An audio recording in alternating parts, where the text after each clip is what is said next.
Not outrage, not spectacle.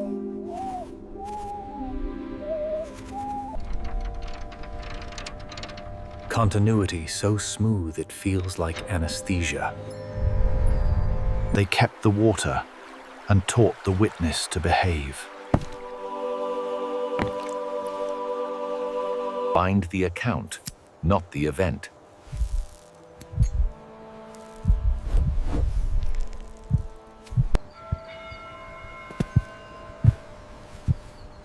A city reassured by likeness. Unseal guilt with shared memory. Breathe slowly. Keep your own time. Before you sleep, keep one small question lit like a lantern. If a date feels too tidy, look twice. If a story seems sealed, run your finger along the spine until you find the loose thread. Guard the names that were folded away. Write in the margins they forgot to close. Tomorrow, ask again softly, stubbornly, kindly. Let your curiosity be patient, not loud. Steady, not afraid. Close your eyes now. Let memory work in the dark, knitting back what was trimmed. When you wake, carry the light forward. I was ordained to keep silence, not the sacred hush of prayer, but the engineered quiet of a vault. If you have never heard that kind of silence, imagine a hallway where sound arrives late and leaves early, as if your footsteps require permission to exist. For 15 years I learned to sign my name smaller each time, to step around the brighter truths the way an old priest skirts a puddle he knows is deeper than it looks. I was not chosen because I was holy. I was chosen because I was neat. I filed well. I kept what I was told. And then, one winter, the filing cabinet began to breathe. They taught us there were 5 levels below the archive. The official count, the tour for bishops who preferred stories with fixed endpoints. But the maps that matter are never in ink. You should know this before I take you below. There are 7 levels, but only 5 have stairs. The 6th is accessed by an inventory mistake, repeated with sincerity. The 7th is opened by guilt your own, freshly recalled. If it sounds allegorical, I wish it were. Allegories do not bruise your shoulder when a door you were certain was stone swings inward. I tell you this, as the lamp on my desk burns a soft cone into the paper. The city outside my window is a bowl of dim orange light. Somewhere a bell is keeping time for the living. Time is less obedient, underground. On the night I first saw the canon, I was assigned to reconcile a miscategorized ledger whose pages refused to lie flat. The clerk who handed me the folder joked that the vellum smelled like dried blood. He was close, but wrong. Blood yields to soap and years. This was older than iron and more patient than dust. I would come to think of it as the scent of obedient forgetting of oil rubbed into hinges, so the door will open without waking anyone. Down we went with our lanterns and our catalog cards. You should picture the stairs like the spine of a closed book, steep, vertebral, uninterested in comfort. Each step down shaved off a layer of the world above. The ordinary hum of the museum wing, the soft clearing of a throat at a desk, the sliding of a pencil across paper.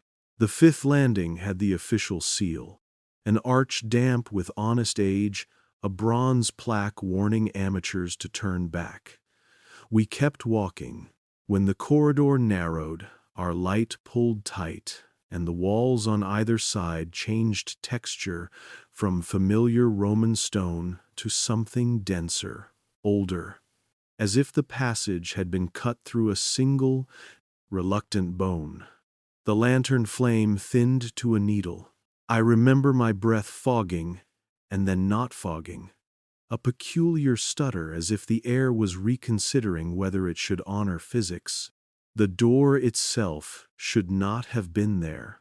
A smooth span of wall resolved into hinges only when you stared with the kind of concentration taught in monastic refectories. Look without hunger. Let the vision come to you. Someone long before me had etched the zodiac into the iron clasps, not as decoration but as instructions, like a clock redesigned to measure obedience. Where you would expect Aries and then Taurus, there was a 13th sigil, a tiny hourglass turned on its side, neither flowing nor empty, a gesture at a time that never becomes. Later, in a margin, I would read a note about that sigil. Permission, not duration.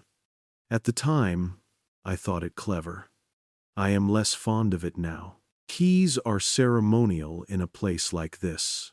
They make you feel included in a tradition when the door you think you are opening has long since learned to open for other kinds of touch.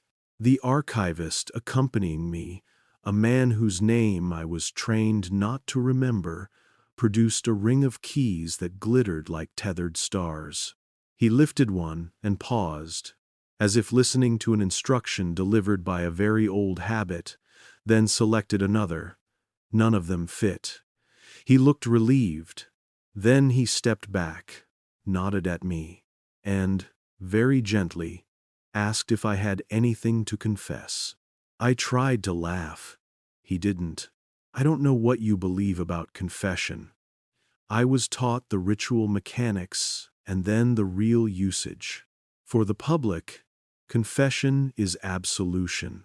For the archive, confession is alignment. You speak not to be forgiven, but to be tuned. So I said a small thing first, an impatient thought I had harbored about a novice who sang too loud in chapel. The wall did not move.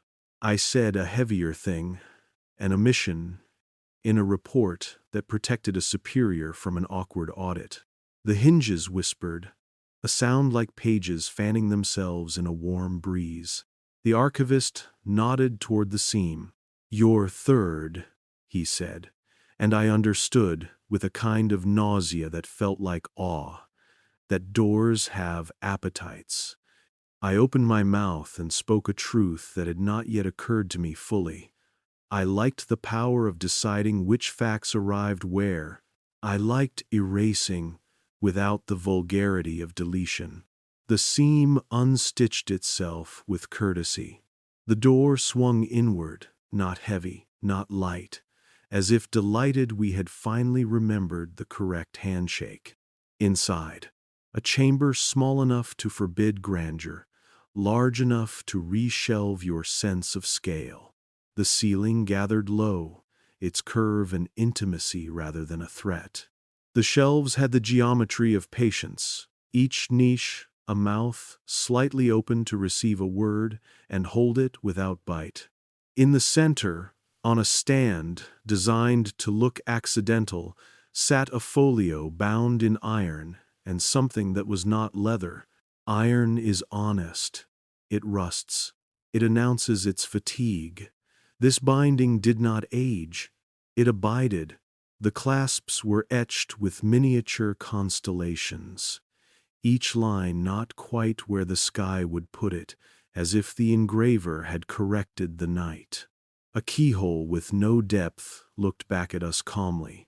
It had the serenity of a trap that need not close to be effective.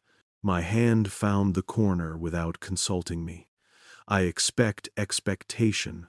What I felt was recognition. The weight was not remarkable. No alarm sang, no dust rose in outraged birds. The first page lifted the way a scar seeds a little under a fingertip resistance. Offered, permission granted, a conversation without words between skin and what remembers being cut. The ink did not quite gleam. It hydrated. That is the closest verb I can give you. Lines unthirsted as the light touched them, like a plant that had been told water was a rumor, and then suddenly believed again. The script defeated Latin by pretending it was Latin's future. The serifs knew where they were going, but were not in a hurry. In the margins, in a hand that felt like a different climate, smaller notes crawled and nested, some in a red so subdued it read as a bruise under the parchment skin. I recognized numbers before I recognized words, tables, sequences, dates, without the courtesy of context. Then a line uncoiled itself and took a seat in my mind as if it had been waiting for its train and I had simply arrived on time. The canon does not keep history. It assigns it and charges interest. You think you know what a sentence can do. Then you read one designed by people who consider meaning a resource to be managed like river water. Something moved behind my sternum, a patient rearrangement of furniture. The archivist stood very still, as if movement might trigger a mechanism we couldn't afford to understand all at once. He gestured with a finger that surely had opened many dangerous pages. "Proceed," he said, in the tone of a man asking you to look both ways before crossing a street everyone knows is one way. I began to read the index, which was not an index but a map of obedience. Headings: on the lodging of cycles, on the governance of feast and eclipse, on the modesty of credit. That one made me smile before I disliked myself for smiling. A section whose title I will translate poorly as "On the Softening of Witness." Then, there, in letter forms that did not want to be photographed by the eyes, a phrase that moved the room: Canon of Soul-Sealing.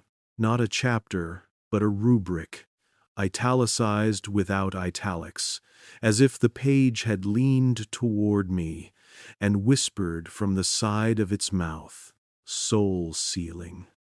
In my training, the term existed as a heretical slur, a category of rumor used to discredit sects that welded too much imagination to their rituals, a thing accused of others, a label painted on doors we did not wish to open. But the canon had the unself-conscious confidence of origin. It did not argue, it recorded. There is a brutality in that kind of calm. I will tell you what the first rubric said, because if I do not, the rest becomes decoration. Bind not the devil, bind the variance of memory. Bind not the event, bind the account. What is known must serve what is needed, else the surplus of recollection will dilute the sacrament of order. There are sentences that are laws even before they are written. This one had been waiting since language learned to count. Do not picture an overt conspiracy of men in lit rooms gluing pieces of truth together until the shape matches a doctrine. That is theatrical, and theater is the enemy of durable control. The canon's evil, if that is the word you prefer, was administrative. It assumed the dignity of a ledger. Here is the right for trimming a year when an inconvenient influence arises. Here is the hymn for shifting a miracle's witness into anonymity without bruising the miracle itself. Here is the preferred season for introducing a new feast if you wish to lull inquiry rather than provoke it. The instructions were tender with their own importance. They felt terrifyingly like care. I touched the margin where an earlier reader, centuries earlier, or yesterday, had left a dot the exact size of a breath, held and released. Next to it, a tiny diagram, a clock with 13 hours, and under that, in a compressed hand that smiled at its own secrecy, the 13th is permission. If you have ever worked in an institution capable of rearranging the word now to better suit its commitments, you will know the taste this left behind my teeth. We inventoried as we had been told to do, not the way scholars do with awe disguised as methodology, but the way bureaucrats do with awe disguised as boredom. Title, rubric, folio count, condition, odors, always odors, scent makes liars remember. A line in the template asked if the text had resisted. I ticked mild. The archivist corrected me, gently, to courteous. I asked the difference. He said, mild implies a will that can be offended. Courteous implies a will so certain it need not. I did not write that down. I am writing it now. The second folio dealt with calendars the way a surgeon handles tremors, as something to be redirected rather than cured. Feast days could be advanced or retarded to sedate curiosity spikes. Eclipses with inconvenient connotations might be mirrored in scripture later to make them feel old on arrival. Whether you find that plausible misses the point. Plausibility is a net cast by the day's fishermen. The canon was busy building the river. In the margin, a small note in a gentler ink, question the heretic, never question the question. And then, almost playful, when the populace counts, teach them to count candles, not doubts. I looked up and realized my light had narrowed without dimming, like a pupil contracting to inspect a needle. The room was the same size. My world was smaller by choice. That, too, is a right. The archivist had moved one step back, as if to give me space to fall without hitting him. Take a breath, he said. I did. The air tasted of old linen and a sweetness I cannot place except to say that it felt like memory the second before you retrieve it. The third folio introduced the unnamed. Not sinners, those are easy to index and excellent for sermons. These were saints without names, miracles without witnesses, acts of courage filed as ambient grace, a line I remember with the kind of clarity that hurts. We kept the water, we forgot the woman. It referred to a report of a figure who crossed the Tiber when the city slept and did not sink. Names are accidents until they are not. The canon specialized in returning accidents to their pre-incident quiet. In a pocket at the back of that folio, a slip, a liturgy written in a hand, so even it could have been printed by patience itself. The title, Hymn for the Softening of Witness. It was not about lying. It was about the moral hygiene of omission.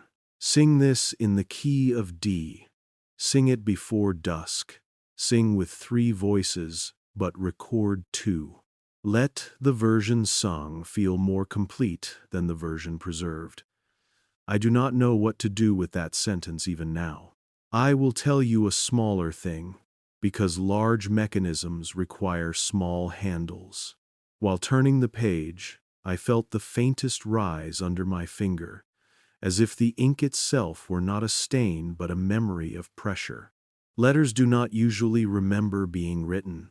These did. As I moved, certain words lifted slightly, then settled, like fish sampling the surface of a pond at night. I pretended not to notice, the way you pretend not to make eye contact with a stranger who might speak a truth you cannot help. Denial is an instrument in every choir. Then the line I had not expected, the one I had read once in a whispered accusation from a man who drank to survive his knowledge and laughed to keep his hands from shaking.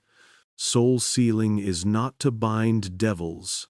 I paused, hoping the sentence would lose interest. It continued.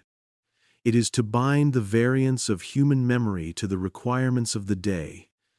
There are phrases that turn the room because they turn you. The wall seemed closer, not because it had moved, but because the geometry of trust had shifted inside my chest. "Stop," the archivist said, and I obeyed without resentment. He closed the folio as one might close a child's eye at bedtime. "Classification?" he asked, his voice steady, as if we had just inspected a reliquary of a saint's rib instead of a machine designed to domesticate recollection. I tried a word apocrypha, and it fell to the floor between us like a piece of string. "Not apocrypha," he corrected kindly. "Governance." I think I laughed. A soft expelled breath that meant submission more than amusement. Governance. Of course. Evil that endures rarely wears the costume of evil. It wears a lanyard. It files on time.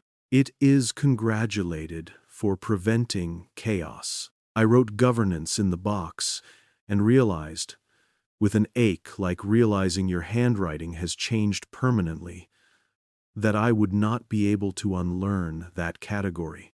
The world, above its calendars on kitchen walls, its feast days that anchor families, its textbooks mercifully free of the unprofitable, would never again be unplanned. We resealed the clasps. I say we to be fair. My hands performed the ritual. The archivist witnessed. The clasps did not bite. They welcomed returning. The door closed with a sound I will always fail to describe. Not a thud, not a click.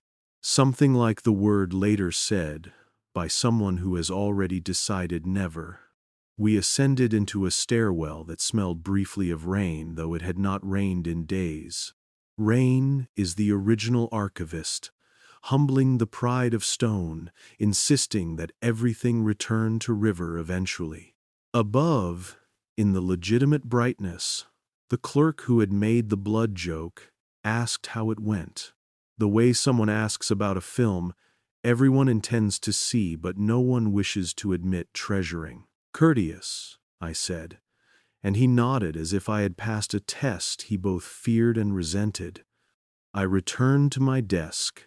The lamp did what all lamps do. It made a pool for my gaze to sit in, while the rest of the room resumed being undefined. I filled the template lines. I avoided adjectives unless instructed. Where it asked resistance, I wrote courteous. Where it asked notable odors, I hesitated, then wrote star ash, linen, obedience. It is my profession to pretend objectivity until it becomes true. That night, objectivity thinned like broth. You may think that the story climaxes here, at first contact. It does not. First contact is the introduction of a frequency the body tunes later. What matters about that night is less what I read than what the reading made possible in me. There is a kind of fatigue that resembles peace if you are not careful. I slept very well. I woke at 4 with a sentence lodged in my mouth like a host I had not swallowed. When the populace counts, teach them to count candles, not doubts. I whispered it into the kitchen air, as if naming it would make it less accurate. Then I made coffee, and considered whether I should request a different assignment. I did not. Bureaucracy is a spell of habit. It prays with forms. It answers only to continuity. I returned to the archive the next day with my pen that felt heavier than brass. The stairs received me. The walls indulged me. The door remembered me faster. Confession is like that. Once you learn which truths open which hinges, your mouth becomes a keyring you do not wish to carry and cannot put down. Before I closed my eyes that night, I practiced a ritual I had not learned in any liturgy. I tried to remember a memory I suspected had been softened. A girl in catechism who had asked whether God forgets. I had answered no, and everyone nodded because nodding is a sacrament in rooms where certainty is the host. Now the memory arrived, trimmed. I could not see her face. The canon had not reached back into that room to steal her from me. It had taught my mind to file the question without the questioner. It had taught me, gently, to keep the water and forget the woman. If you are still with me, you are part of the rite that undoes rights. I am not brave. I am speaking because silence, once useful, turned on me. Silence is a tool. It does not deserve veneration. I was ordained to keep it. I am unordaining myself, letter by letter. This is how we begin. With the door that wasn't there, with the page that hydrated when light touched it, with the clock that granted permission instead of time. We begin with the smell you cannot wash from your hands, the scent of an institution that has learned how to domesticate memory and charge interest on the forgetting. I will not tell you everything tonight. Stories for sleep cannot afford to wake you all at once. Let this be the first layer. A confession in a modest room with a lamp that makes enough light to name shapes but not their shadows. Tomorrow, no. Later, when your body has practiced the art of resting while your mind assembles what it has been told to disassemble, we will go further down. We will inventory the arithmetic of years that never were.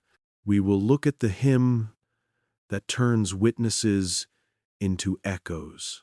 We will ask maps of closed heavens what they are closing against. But for now, hold this page as you would a pulse. It is alive, but it will not confirm that for you with theatrics. It will simply continue, written in a hand that expects you to forget and is patient enough to wait until you do. Close your eyes when you must. Keep a question lit like a lantern, small enough not to keep the house awake, bright enough to walk by if the corridor narrows. If a date in your memory feels too tidy, look twice. If a story in your family was always told without a name, ask gently for the name. If a calendar comforts you by smoothing a difficult season, wonder in kindness, not in rage, what curiosity it was designed to sedate. Tomorrow, ask again. Tonight, rest. The door will be here when you return, courteous as ever, certain that you will bring the correct key without knowing you own it. I was taught that calendars are pastoral, gentle fences around human days, keeping sheep from the cliff edge. The canon taught me something sterner. Calendars are gates. They are not built to count. They are built to permit. You think you are recording what happens. You are learning which happenings are allowed to join the story. The morning after the door unstitched itself for me, I was assigned a collation project in the pale room where light behaves. The room is not brighter than any other. It is merely more obedient. Shelves here contain documents that do not misbehave. Almanacs, martyrologies, feast charts, tide tables, those snug families of numbers that make the world feel domesticated. The archivist, still careful to be a presence, more than a person, set a ledger in front of me with the kind of tenderness reserved for instruments that can wound without appearing to move. It's not the dates, he said softly. It's what the dates are asked to carry. The ledger's cover had been rebound so often it had become honest in its dishonesty. Inside, the first leaf declared itself a book of cycles, and even the letters looked bored with their responsibility.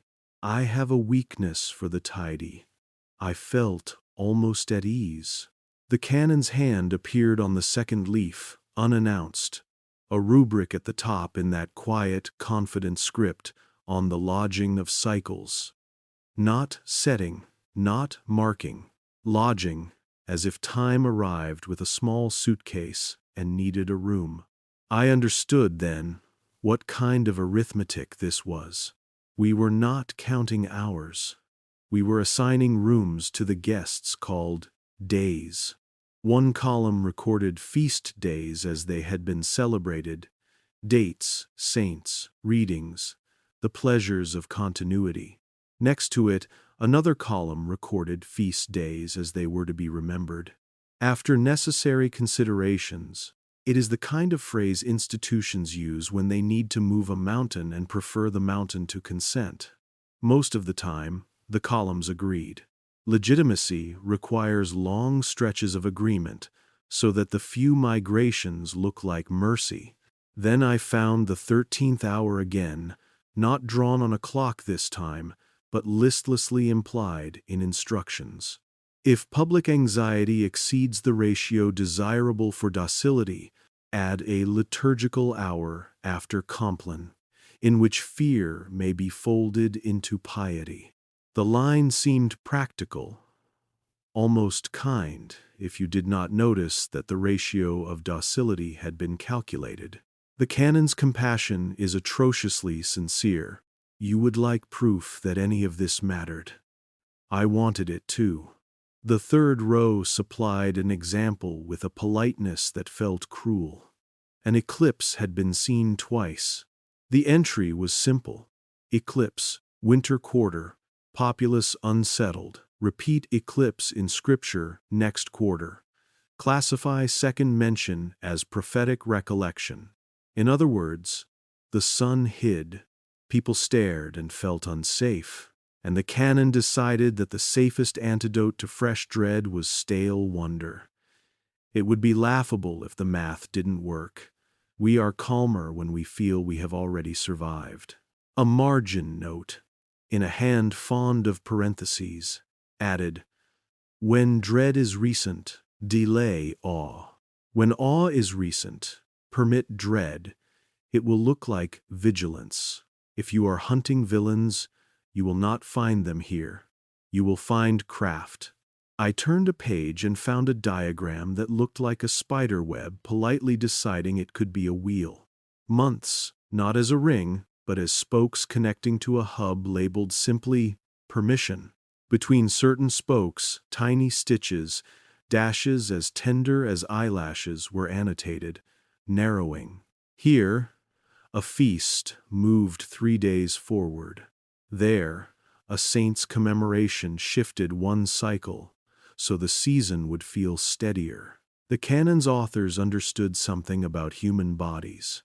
Our cortisol rises, our tongues grow cruel, our faces pinch when too much changes too quickly. So they taught the calendar to pet us. I did not know then that I was being petted. Another folio, another voice.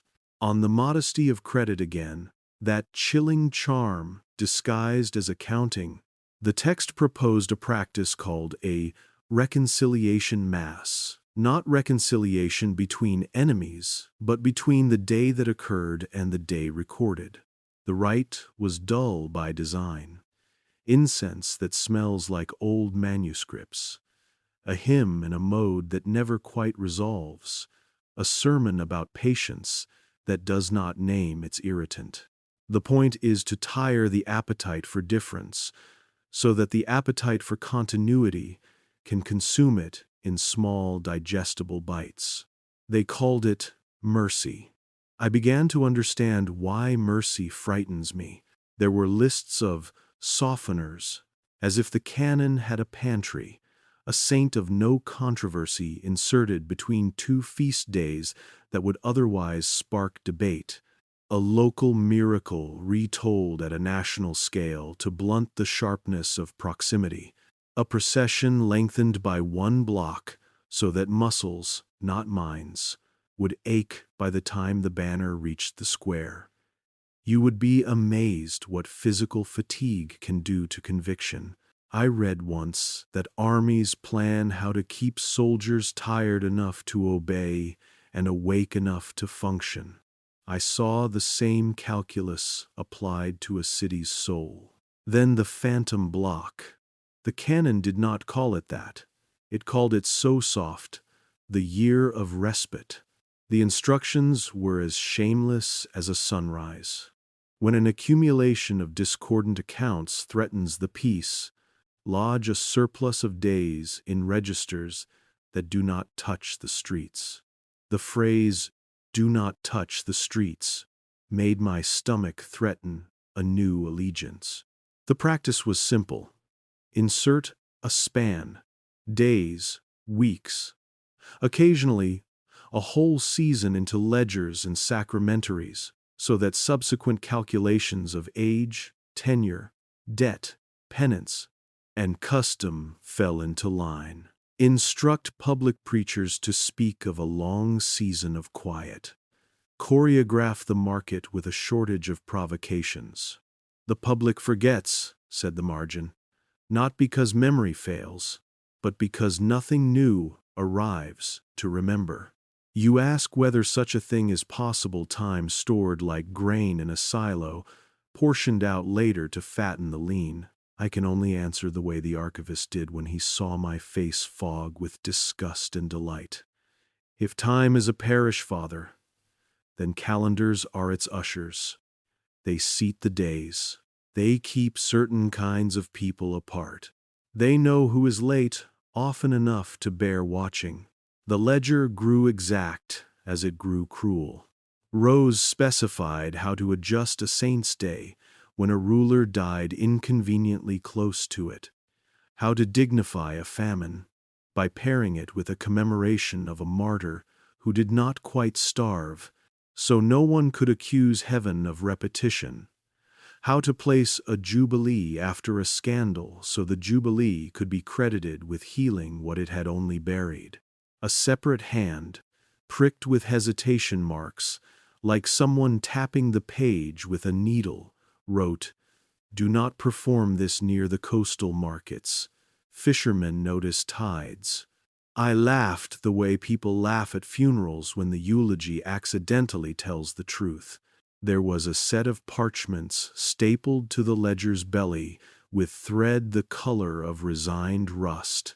The heading, "Minutes of the Conclave of Hours." The minutes were so placid they pricked. Attendees, listed by office rather than name. Motions, seconded with a speed that would make a mathematician flinch. Phrases like, "The populace is pacified by predictability." "Schools will adopt the corrected charts within 3 cycles."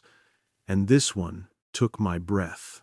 Curators to revise the exhibition on portal and maps, to emphasize mysticism over manetid dons et beans suli, accuracy. I am a man who has stood in front of those fine, quote, maps and gone quiet for reasons I thought were reverence. It appears someone taught me which quiet to bring. I tried to find outrage clean enough to bathe in. Outrage is a spice here. It keeps you engaged just enough to return tomorrow and file without trembling. The canon knows this, and arranges for outrage to flush and cool in times that suit the ledger.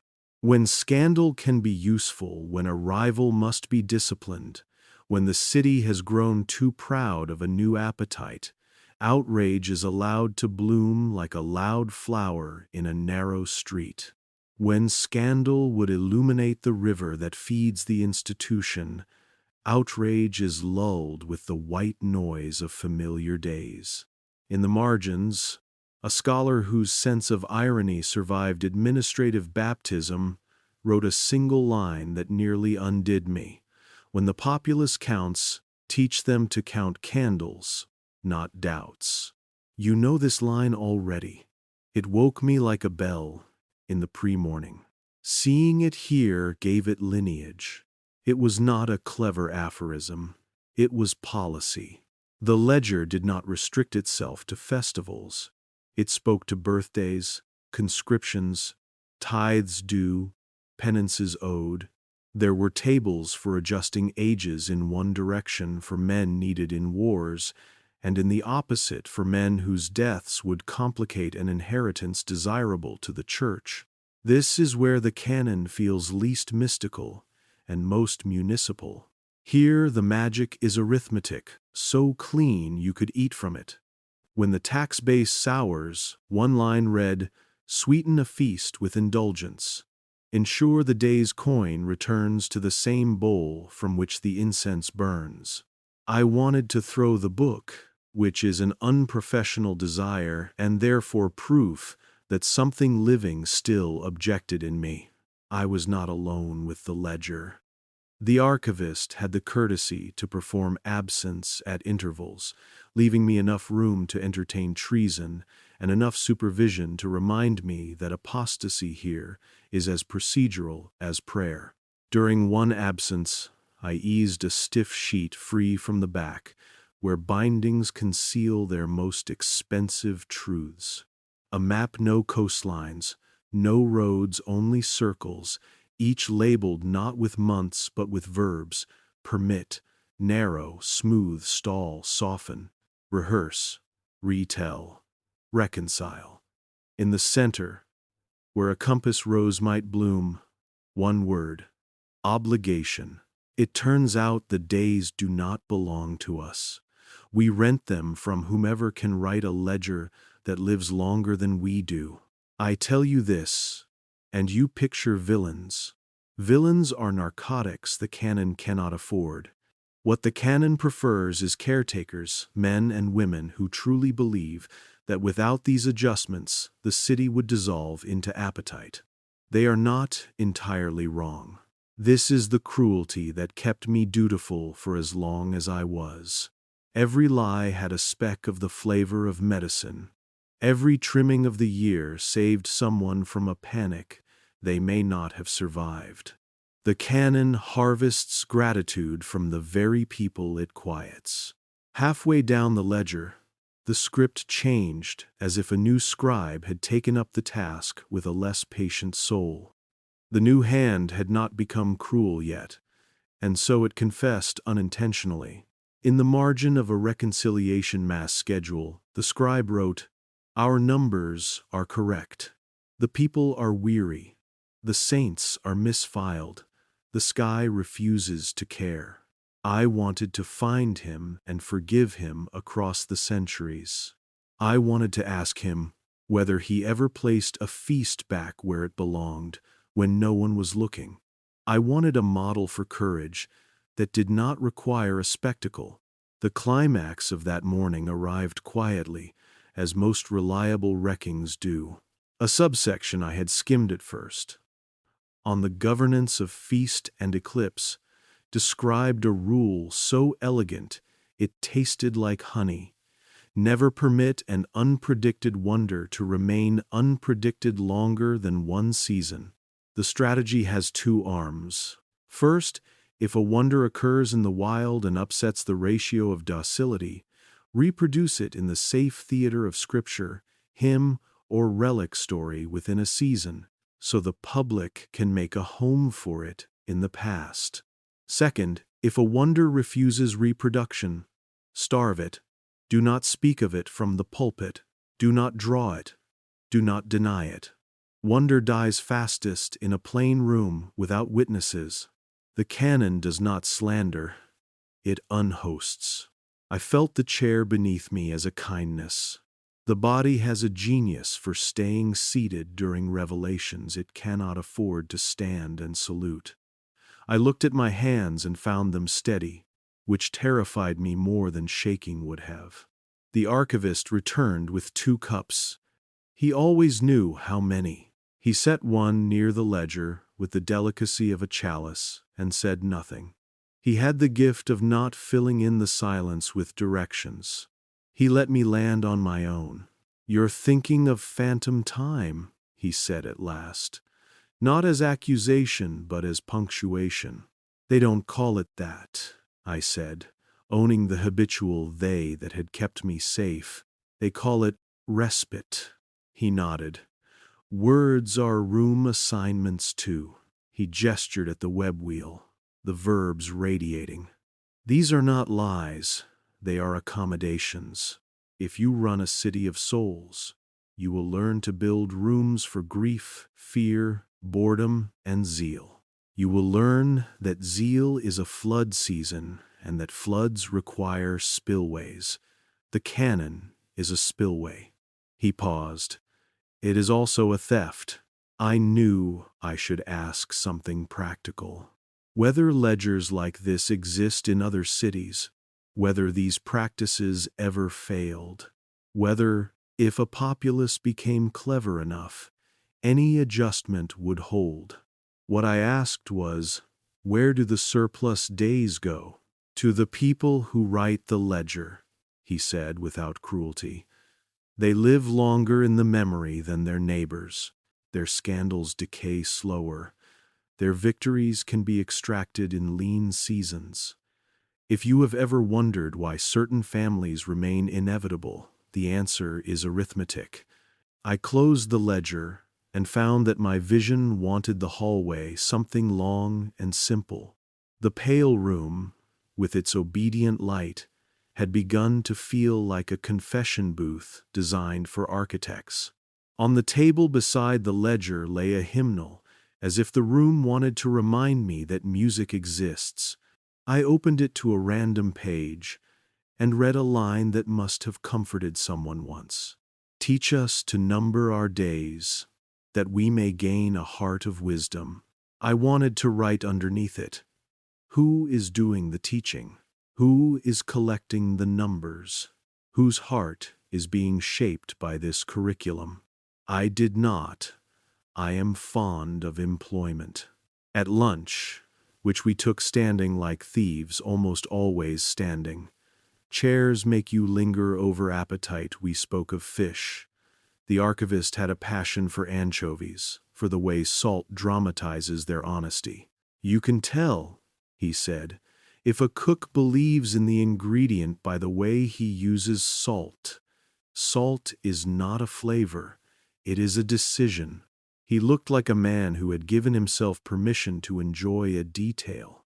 I wondered how long he had lived this double life, tender to the small truths, obedient to the large lies. I wondered when tenderness becomes treason.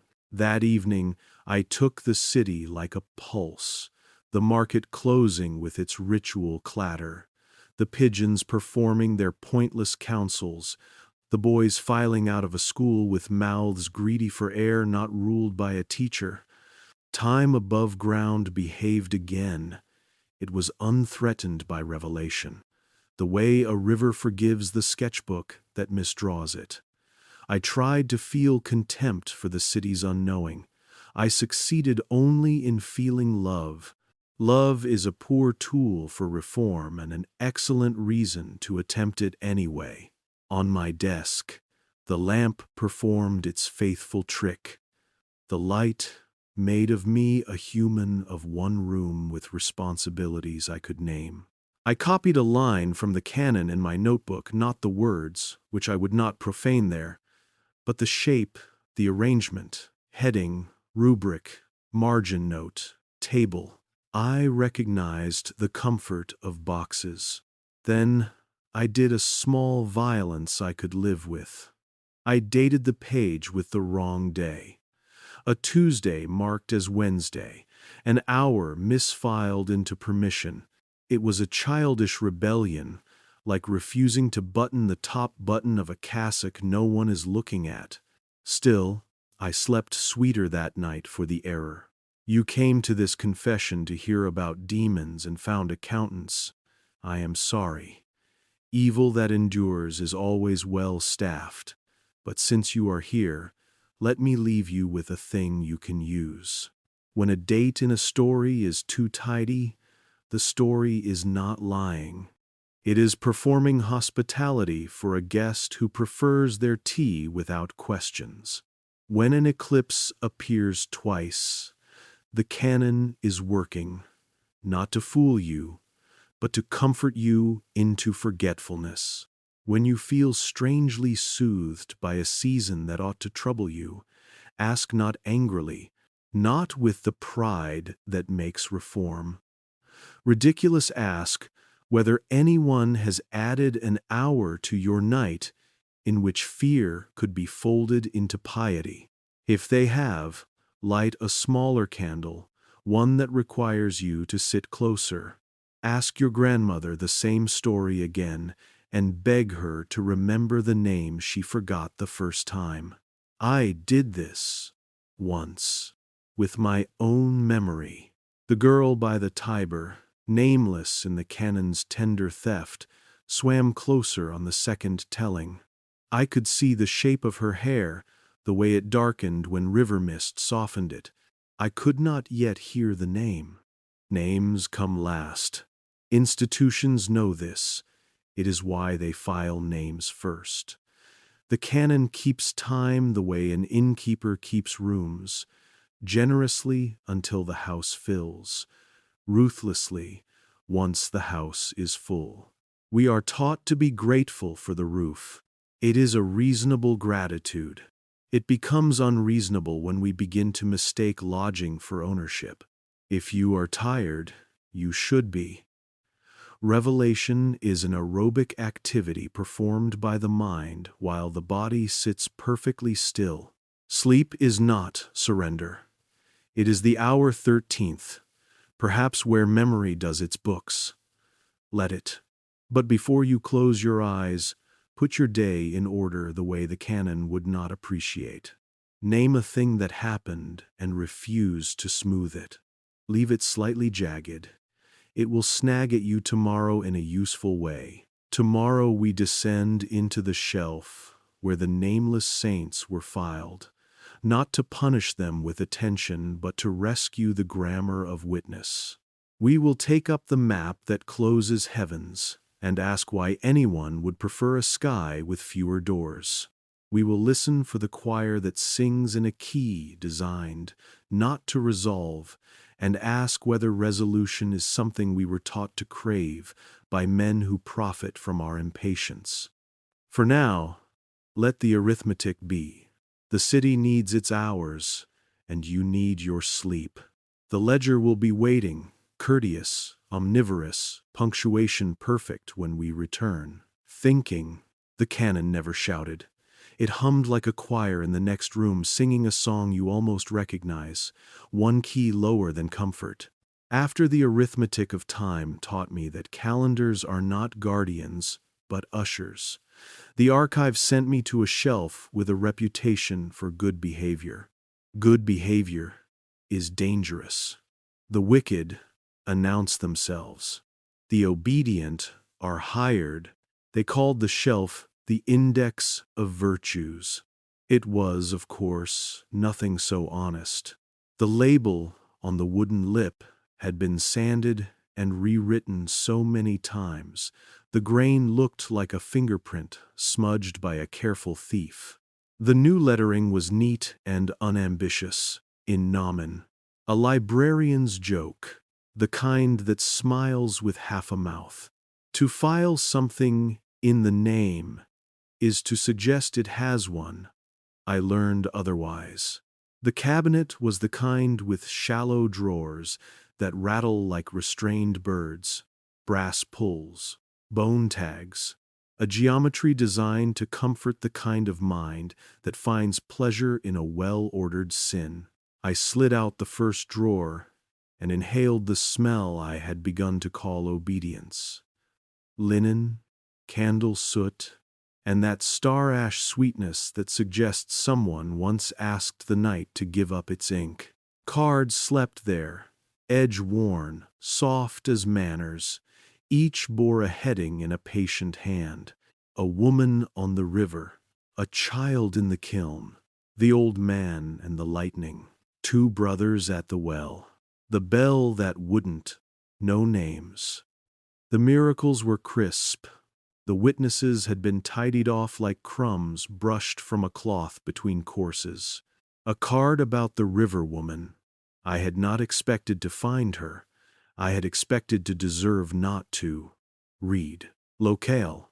Tiber. Third watch. Occurrence. Traversal without submersion. Attestation. 3. Remedy. Water retained in reliquary. Witness anonymized. Devotion redirected to Our Lady of Passage. Hymn. Mode Dorian. margin. Keep water, forget woman. Emphasize river's mercy. Minimize feet. The pen that wrote, minimize feet, had not trembled. It had been fed and watered. It had made a living. I set the card aside, the way a surgeon sets aside a shard of bone that insists on its importance. The second card, a child in the kiln, belonged to a story we tell only in the afternoons to spare the night the flavor of it. A baker's oven flared, a small body disappeared, then reappeared uncharred, smelling of almonds.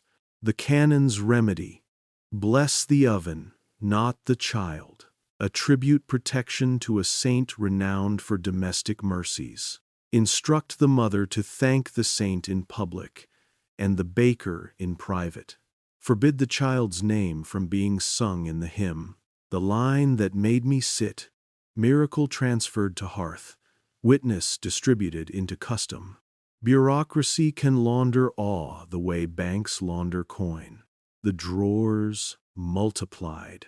The old man and the lightning became a procession of coppersmiths, carrying a rod that hummed in bad weather. The person who stood unharmed beneath the tree during the strike was dissolved into a proverb about prudence. Two brothers at the well yielded a festival in which twins lift a bucket and everyone watches water behave. The older brother's stutter cured at the moment he saw the bucket rise on its own, wandered off like a loyal dog that forgot its house. Where a story risks adoration of a person, the canon grows pastoral and moves the fence. I want you to understand the texture, not just the thesis. It is all too easy to condemn an idea and leave the furniture undisturbed. The cards were written in a hand that had never trembled, because the hand had never been asked to confess. Most carried a small diagonal slash in the upper right corner, a sign not of censorship, but of completion. The archive is never more itself than when it pretends to be finished. In the bottom of the third drawer, under a false floor that yielded to a fingernail, I found a vellum booklet stitched shut with hair. Hair does not belong in a library. It belongs in a body. The catalog number was an apology for having been born. The title, written on the outermost fold with a pen dipped in something brown that used to be red, Hymn for the Softening of Witness. I exhaled the way a swimmer exhales when the pool's edge refuses to arrive. The hymn had been referenced in the canon's margins. I had not expected to be given the score. The notation was a dozen measures long. The mode was indeed Dorian, that medieval compromise between minor and mercy. The lyric, if lyrics can be called such when they apologize for their own mouths, was short. Sing what the object did. Praise what the season knew. Keep the names small as seeds. If a face insists, plant it. Plant it, as if a person were a thing to be buried so that gratitude could grow without the inconvenience of a story. An instruction for clergy at the bottom hummed with kindness. This melody will soothe the newly frightened. Sing it before dusk. Keep the pitch low enough that children hum instinctively but cannot shout. The cruelty was pastoral. I cannot forget that. There were performance notes, as if this were a piece by a composer with enough self-respect to admit his craft. Never sing the witness's name on the tonic. Names resolve the ear and embolden the tongue. Make the miracle rhyme with something older. Rhymes are a form of custody. If a heretic insists on remembering, assign them a harmony too beautiful to argue with. I looked up, expecting someone to be watching me. The room gave me the grace of emptiness. On the far table, a reliquary breathed. That is not a metaphor I use to be poetic at your expense. The reliquary exhaled with the patience of sleeping metal. I can only describe the sound as the pause a lark makes just before deciding to continue being alive. It housed the river water, according to the card I had set aside. A small cylinder of thick glass, banded by iron, etched with miniature waves. Inside, the water was not water. It had the viscosity of memory, not sticky, exactly, but unwilling to permit quick retrieval. I touched the glass, and it gave a little, not like jelly, not like air, like a dream, consenting to be told. This is where my profession should have rescued me with humor. A breathing relic would delight a tourist. It should disgust an archivist. The canon prefers those immune systems that have learned to interpret an infection as normal flora. I bent closer.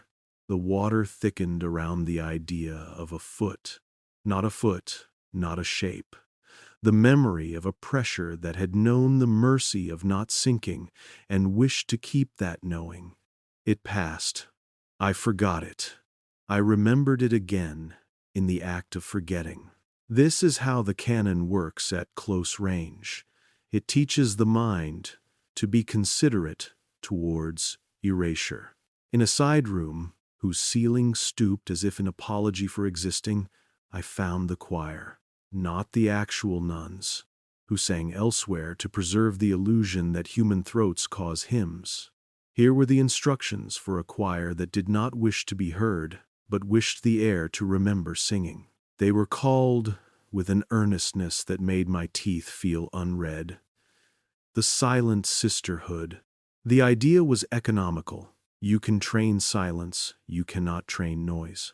Their rule mandated hours of breathing, coordinated inhalations calibrated to resonate with the nave's stone, so that the building itself hummed the hymn of softening when the rumor of a miracle approached. The manual included notes on posture spines aligned to turn the torso into a muted bell on diet. No onions, no mint. Volatile compounds confuse the resonance, and on intention. Think. The lyric. Do not move the mouth. The air will sing through you. I have stood inside cathedrals and felt consoled by the coolness. I now suppose I was being sung to by a kindness designed to shorten memory. Beside the manual, a ledger recorded assignments. Sister Agnes, breath 3 and 7. Sister Lucia, breath 5 and 6. Sister the page tore there, not from outrage, but from use. An annotation at the bottom in a different hand. When the populace asks who sings, say, the walls are honest. I rested my head in my hands and tried not to like the craft. That is the most humiliating thing. I loved the workmanship of the system meant to keep people from loving the workmanship of their own stories. Back to the drawers. A card labeled "The Bells That Wouldn't" described a peal that refused to ring for a tyrant's funeral and then chimed themselves awake during a widow's petition for bread.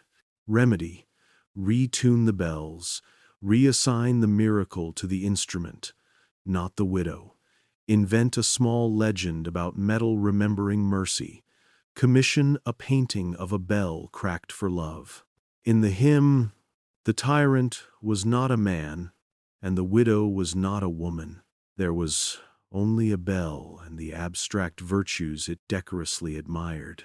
I began to suspect the canon had grown tender, not through age but through practice. If you erase names long enough, anonymity becomes a virtue, and virtue becomes anesthetic. The next drawer down contained not cards, but objects. Prayer beads fused with a seam of meteoric iron, a small wooden comb, with teeth missing in such a way that it made a hymn when dragged along the edge of a particular tabletop. A vial of dust labeled, "From a room where a name was unsaid for 40 years." It takes time to forget the same name so faithfully. The vial warmed in my hand.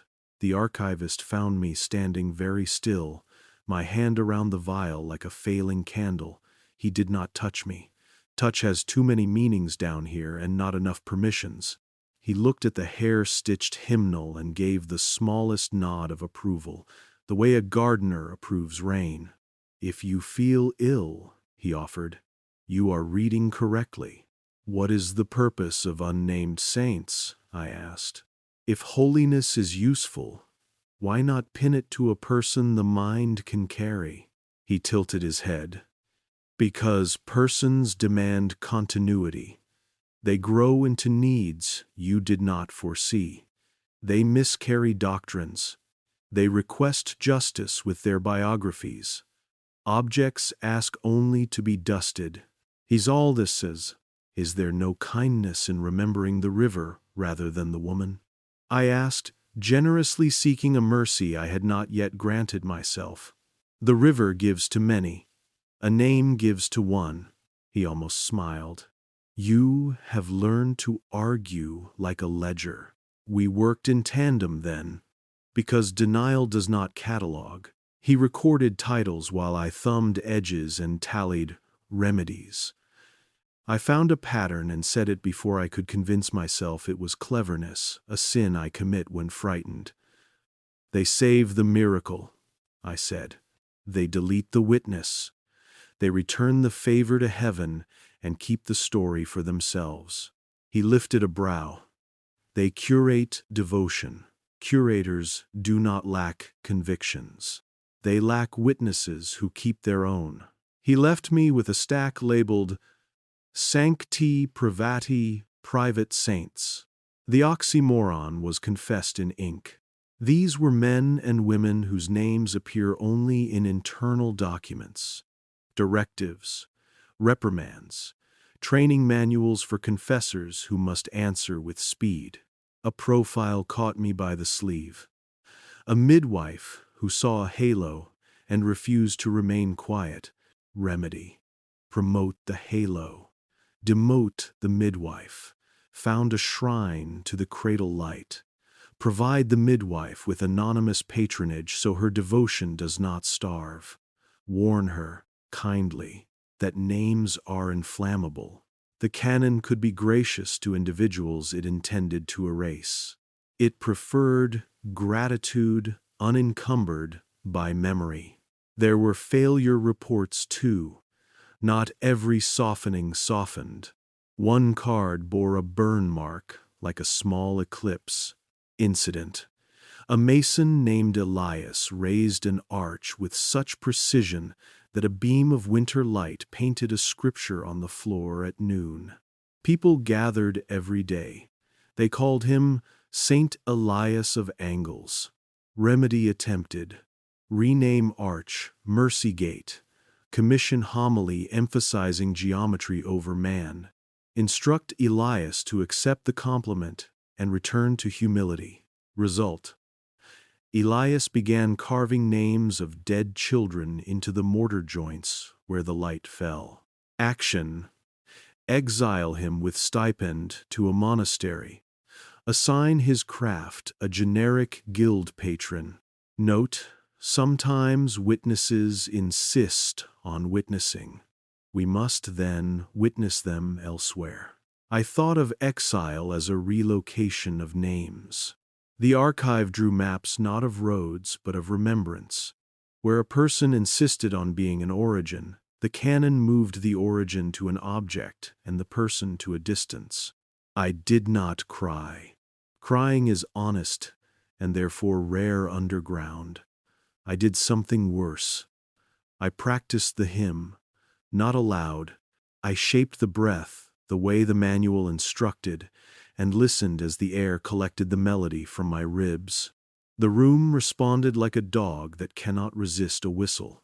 The reliquary trembled, as if dream and page were negotiating custody. This is the confession. I was good at it. My lungs kept the tempo of erasure without needing a metronome. There are skills a man should not know he possesses. When the archivist returned, he looked at the way the light sat in the room and understood. He did not scold me. He reshelved the booklet and said, "Craft is addictive. Use it once and you will crave the next demonstration of your competence. That is how people become necessary to their own undoing." "What do you call this work?" I asked. "Not the filing, I gestured at the breathing reliquary, the obedient air, the cards that speak of forgetting the way a botanist speaks of sunlight, inevitable, benevolent, required." He folded his hands. "We call it reconciliation. And you?" He thought long enough to make the silence unkind. "We call it theft with benefits." In the afternoon, we inspected a wall-length case of portraits. Not paintings, not faces frames, empty frames with placards that read, "Christening of the Pious Merchant, witness removed. Procession of the Seven Lamps, original donor anonymized. The girl who returned, image retained, name struck. The frames kept their dimensions. The air inside them had the bristling politeness of a seat saved for a latecomer who died." I stepped close to the third and felt a pressure against my cheek, as if a child's palm were trying to make contact through thick glass. I rested my own hand there, and a static softness flickered an old electricity, sodium in the body, confessing to sodium in the air. "You will make yourself sick," the archivist warned. Not unkind. The artifacts are accommodated to relief, not repair. They can hold your ache. They cannot cure it. I pulled back. "Who benefits?" I asked, though the arithmetic had been clear. If names go, if stories flatten, if miracles become furniture, who eats well? This, in quote. He did not say we. He did not need to. Anyone whose livelihood requires continuity of consent. Anyone whose reputation must outlive their competence. Anyone who sells peace the way a man sells blankets in winter, honestly, expensively, and with an eye to the weather. He left me with the last drawer, a narrow mouthful of cards that refused to slur. These were titled retentions, holdovers, instances where a name had survived the softening. The remedies were flustered, the handwriting almost human. I read quickly, hungry the way a body craves salt after too much sugar.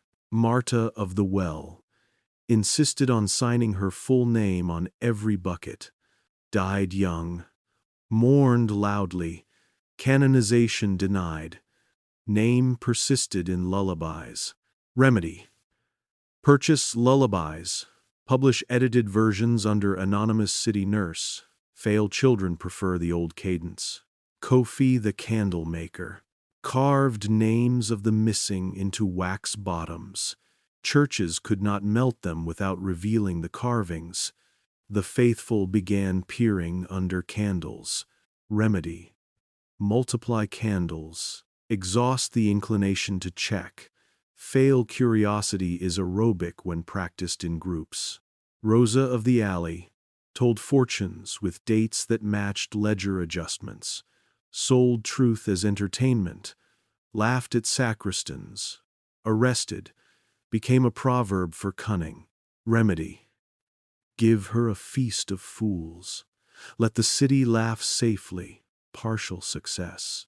I copied these names into my notebook the way a child copies shapes he does not understand but loves. I did not intend to say them aloud. I intended to keep them from sleeping. To close the day, the archive gave me a tour where nothing was hidden because everything was. The room of lesser acts. A terrible phrase held shelves of small kindnesses. Shoelaces left on the cathedral steps every winter morning. a jar of pins that have held veils at funerals for a century, a drawer of letters beginning, "I meant to tell you," and ending in a blot where the pen broke. None were miracles, all were sacramental. The canon had tried erasing these too, and failed. It recorded them anyway, a bookkeeping of inconvenience, too many to soften. Let them stand. They educate no one except the person who performs them. I loved the canon then for failing. It is a sin to love your enemy when he is beautiful. I am learning to confess the beauties I must resist. Before leaving, I asked permission to hold the river water. The archivist considered me like a man considers a dog that has learned a new trick nobody taught it. He placed the cylinder in my hands and waited. The water did not move. The glass warmed like good bread. Behind my eyes, a foot fell and did not sink. A woman's breath hitched, not in fear, not in triumph, in that new astonishment that refuses to become pride. The miracle was small enough to live and large enough to alter everything within reach of its kindness. I said, because confession is a choreography you practice until your mouth moves without you. We kept the water. We forgot the woman. He nodded toward the drawers. Write her name where you can afford to keep it. I don't know it, I said. You know that you don't, he answered. That is a beginning. The reliquary cooled in my hands, as if relieved to have been held without being asked to perform. I returned it to the case. The water resumed being a memory with good manners. I will not pretend I did not want to steal. Theft is a love language in rooms that insist love must be catalogued, but stealing a relic is like stealing a candle flame. You carry away the light and discover you have singed your own hand into a testimony you cannot show. I left empty and heavier. Walking home, I practiced disobedient liturgy. I said the names from the retentions drawer to a city that would not answer me. Marta of the well, Kofi of the candles, Rosa of the alley, Elias of angles. I said the woman on the river, as if my mouth could fill the absence syllable by syllable, like mending a hem with thread made from breath. A boy on a bicycle swerved around me and cursed gently. Pigeons performed their counsels, and the sky offered a glass of water back to the sun. I felt foolish and almost happy. To speak into air that has learned to be a choir for softening is a small violence. It is also a rehearsal. You asked for a confession and received an inventory. I am trying to give you both. The inventory is the confession. I enjoyed the craft of forgetting. I admired the systems that protect the timid and punish the brave with anonymity. I praised hymns that cure panic with beauty. I did all this without being asked to lie. That is how a man becomes a reliable instrument. He plays the piece written for him because it is in his range. Tonight, if you can stand it, perform a counterrite with me. When you pray, if you pray, name the person, not the thing. Thank the hand, not the halo. Bless the baker's child by imagining their face and refusing to let the smell of almonds carry the whole song. If your city sings a hymn designed to soften witnesses, sing the harmony very softly and add a name where the composer left a rest. Music will forgive you. It seeks completion.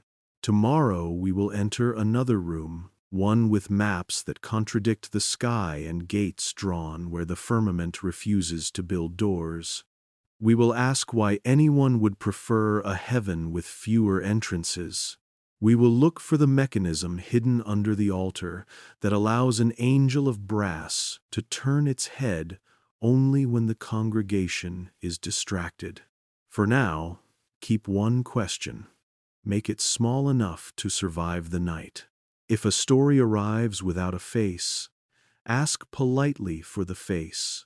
If the air hums a hymn, listen for the breath that refuses to be a walls. Rest. The unnamed are not saved by our wakefulness. They are saved by our refusal to agree that furniture is holier than witnesses. Tomorrow is a room we will enter together, courteous, patient, and, if we are fortunate, late for nothing except our obedience. I believed I knew the shape of control, books and bells, calendars and hymns, the usual furniture of gentler tyrannies. It turned out the ceiling was furniture too. The room of charts did not announce itself. There was no astrolabe glittering, no theatrical globe inviting a finger's tour. It hid behind a door painted the color of excuses, something between dust and patience labeled simply orientations. The archivist let me carry the key that day. It was a ceremony with no power. The door recognized me before metal found metal. Inside, the light refused drama. It lay evenly on the tables, as if the sun had been catechized in decorum. Maps waited in flat drawers whose handles were carved into the shape of quiet. The first I opened contained a sky I recognized and did not. Constellations were stitched where stars should have been, but the stitch crossed itself in places, an embroidery correcting what heaven had not been asked to submit for review. The Pleiades were gathered tighter, as if good manners had finally reached them. Orion's belt had an extra notch, a small mercy to a theology that preferred its hunters tidier. A watermark lay under the ink like an old opinion. An angel, yes, but not the tender-winged domestic we hang over cribs. Brass feathers, hinges at the shoulders, a jaw formed of gears, the head tilted not by devotion but by a ratchet hidden in the neck. The clockwork angel. I had seen it in the margins, a signature some engraver's vanity. Here, it was a seal. The sky belonged to someone who liked their machines inside their saints. The rubric at the corner spoke with that confident, administrative quiet. On the governance of gate and course. Not a metaphor. Gates dotted the ecliptic, small circles inked with an economy that made my throat feel misread. Under each gate, a line. Paired oath. Gate of the Archer, sealed by fallen star ink and vow of restraint. Gate of the Scales, sealed by shared guilt. Gate of the Fishes, sealed by fasting in community. The hungry remember the sky more honestly. Gate of the Goat, sealed by ledgers closed before dusk. Commerce must sleep before heaven does. The list felt less occult than municipal. That was the terror of it. "Do you know what a gate is?" the archivist asked, gentle as always, as if the question protected me from having to invent a definition that would indict me. An exit, an entrance, a remedy for weather. I sounded like a schoolroom that had been dusted too often. "A limit," he said. "A kindness that prefers itself." He set another chart beside the first. Same heavens, but this time the gates bore small additional marks. Slashes, dots, asterisks, a notation I knew from choir lofts' breathing marks. Here, the populace inhales together. Here, they exhale. I touched the paper. The fibers recognized the oil in my fingerprint, as if they had been trained to like certain kinds of living. The canon did not claim to close heaven. It claimed to close the option of certain heavens. The hem of the sky remained, but its thread count could be adjusted. Between Virgo and Libra, a narrow band had been cross-hatched and labeled with the sort of name that makes a man feel foolish for needing to ask what it means. The corridor of permission, A margin note offered the recipe with the soft, devout voice of a cook. One sermon on prudence, 2 nights of cloud. A saint day moved 1 week forward. A market granted license to open late. 3 confessions collected before Vespers, and the wind will behave. The sentence was too pleased with itself to be wrong. I reached for the brass compass, whose needle had been replaced by the word obligation. It pivoted toward the cross in the chart's south, then settled on the scales with a sigh I felt in my wrist rather than heard. I thought of the hourglass sigil on the door's clasp, how permission had replaced duration. Here, too, time attended obedience like a well-trained hound. Tucked into the folder's back, a habit by now, I have learned to respect lay a thin sheaf titled Minutes of the Conclave of Heavens. The tone was not mystical. It made engineers sound flamboyant. Motion, that gate of the archer be sealed for 2 cycles, while zeal surges among the apprentices. Evidence. Catechism responses growing less confessional, more inquisitive. Vote. Unanimous. Implementation. Altar lights to dim 1 lumen per night. Add stanza to hymn discouraging personal archery metaphors. The petty always appears when craft grows sure of itself. I found comfort in their banality, and then despised my appetite for such comfort. Then, oh, then the notebook. It was not filed. It had been slipped between the charts like a confession between catechism pages. The cover bore an embossing worn the way a father's wedding ring thins against a life he actually lived. The cartographer of closed heavens. No name. A pen had once intended to write one, and chosen instead to continue living. The first entry was an apology and a declaration both. We do not lie about the sky. We coach it. We ask people to look where looking will heal rather than inflame. We train the horizon in bedside manner. Under that, a drawing of a nave with windows set to constellations, annotations ticking in the margins like small, polite metronomes. If Virgo's star falls here at Vespers, childlessness will not be read as failure for a season. If the goat's horn lights the north transept at Lauds, merchants will tithe without needing to be courted by fear. Do not allow the fishes to swim across the apse during Lent. The metaphor will be tiresome and the appetite willful. I resisted loving the mind responsible for these annotations. Love is a poor witness in rooms like this. It forgives too quickly and remembers with a bias for charm. I turned a page, and a dusting of glitter, the precise sort produced by pulverizing a meteor rather than a market, fell onto my cuff. A note explained it without condescension. Fallen star ink binds only when mixed with confession. The sky does not recognize mere pigment. The oath must be lived somewhere before it can be written anywhere. There are sentences that domesticate blasphemy into policy.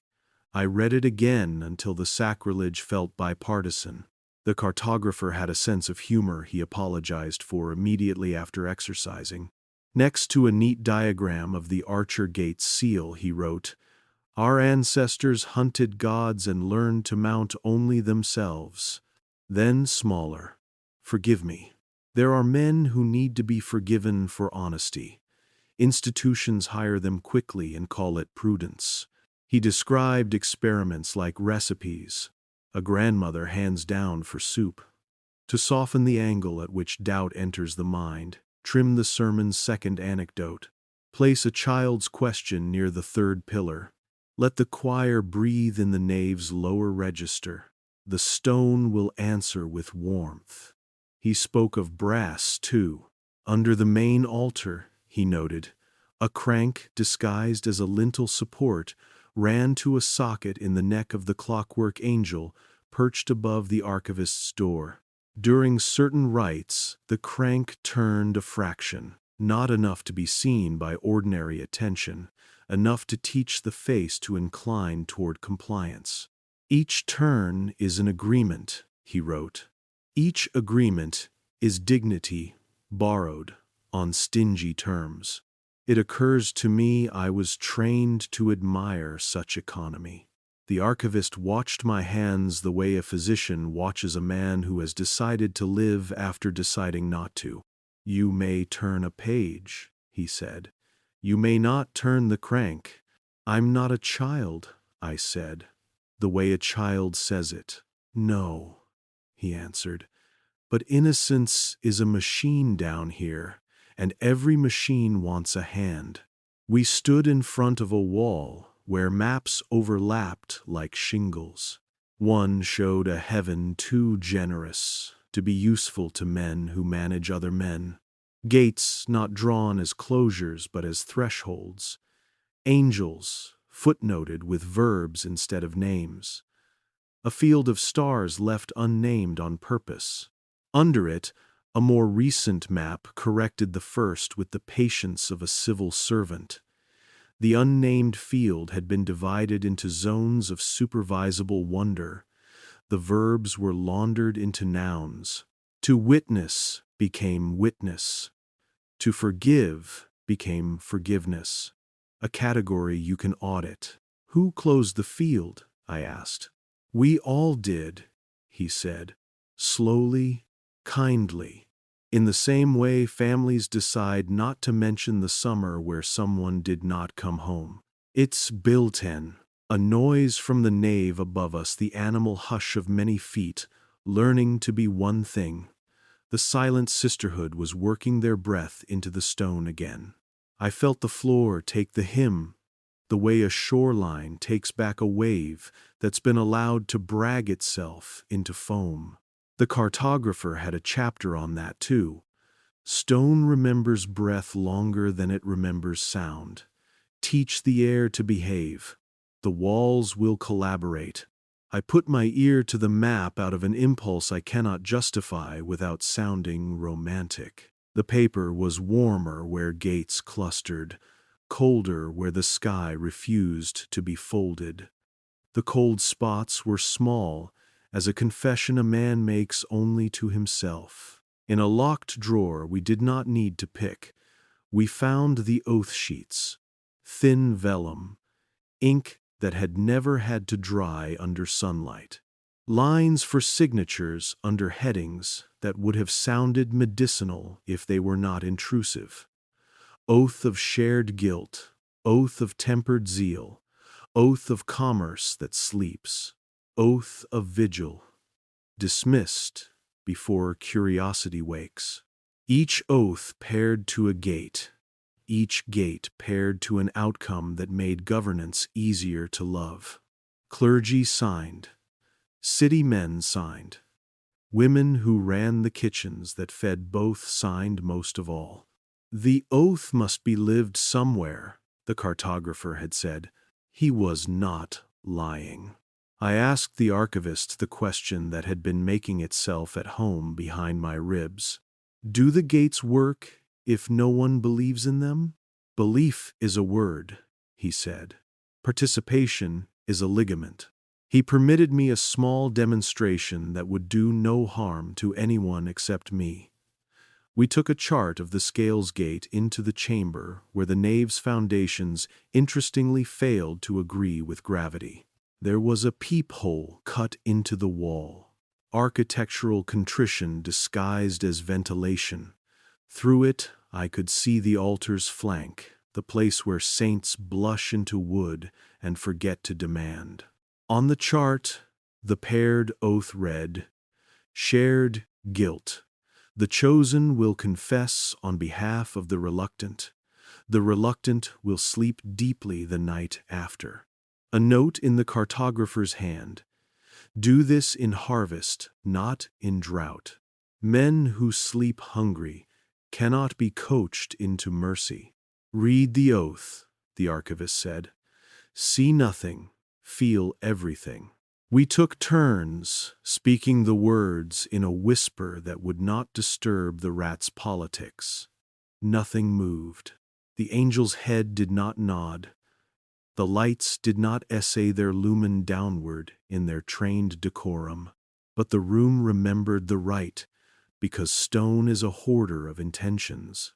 A pressure changed in the cavity of my chest. The feeling was not piety. It was the relief of not needing to be right for a while.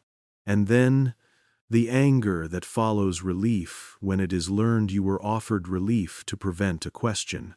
I put my palm against the wall. The wall received it with a warmth a confessor would covet. "You're sealing a gate," he said softly. "In miniature, it is rehearsal. Your body believes rehearsal. Your mind will rationalize after. Can the gates be opened?" I asked, and heard a child again in my voice, softer this time, resigned to the embarrassment of wanting yes. "Gates are verbs before they are doors," he said. "What you want is a grammar. You want a sentence that allows otherwise. It's just rise." He turned the chart over. On the back, the cartographer had drawn a sentence. The calligraphy was unshowy, the way a capable man resists style to keep his vocation clean. When a gate is sealed by shared guilt, unseal it by shared memory. Under that, to remember together without assigning fault is a peril. Institutions cannot survive. He had underlined together twice, with the kind of care that asks not to be noticed. We found prototypes for sky furniture. A lattice meant to fit over a rose window like lace, its geometry spidering the light into new, obedient angles. A hinged night blinder that slid behind a clerestory to darken a constellation that had become politically excitable. A lens ground to make Orion appear modest from the nave and proud from the sacristy. On each, the brass angel peered from a corner the guild's signature, the assurance that craft had attended the miracle's public life. The cartographer wrote of failure, too, and I loved him briefly for the courage. When the town's astronomer built a yard on his roof and invited neighbors to share his eyepiece, the gate of the fishes unsealed itself. His eyepiece was a grammar I could not edit. Next line, we relocated him. He built another yard. Memory, it turns out, can be contagious when given a lens. He added, tightly. We lighted his street, poorly. A kindness can be turned around and made to wear a different uniform. I was not the only reader. Marginalia, in another hand, argued with him in little sighs. The sky closes itself. We only narrate the closure. And then our cartographer again.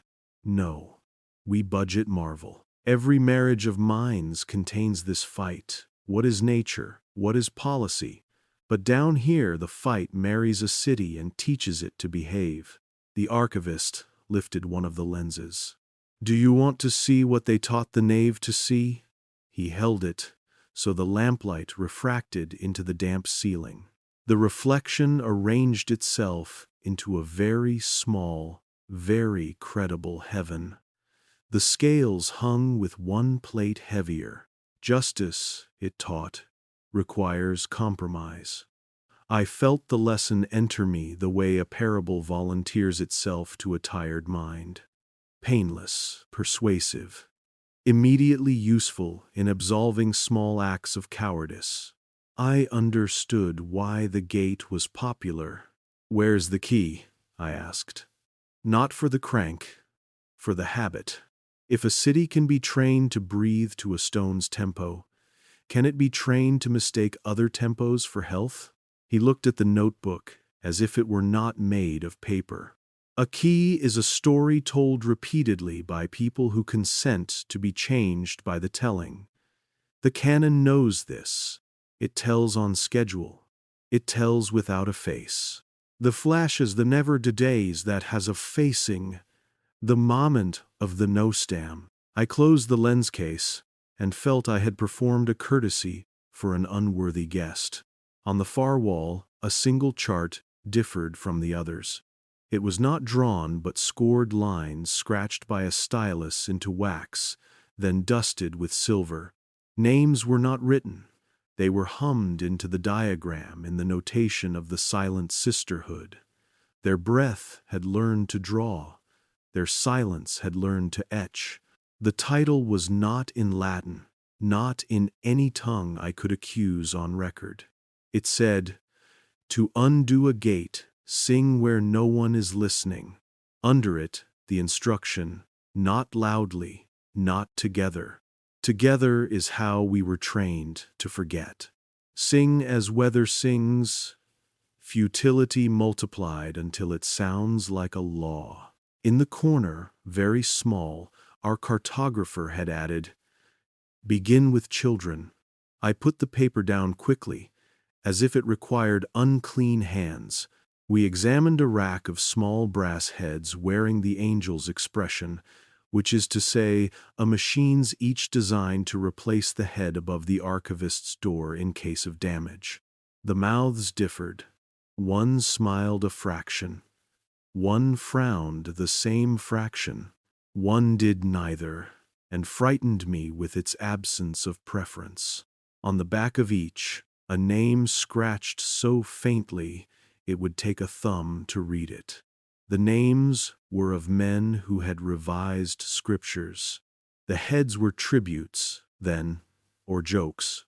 It is impossible to keep sacrilege out of craft. It arrives through the same door as skill. "You should eat," the archivist said in the tone of someone noticing a candle about to begin a tantrum.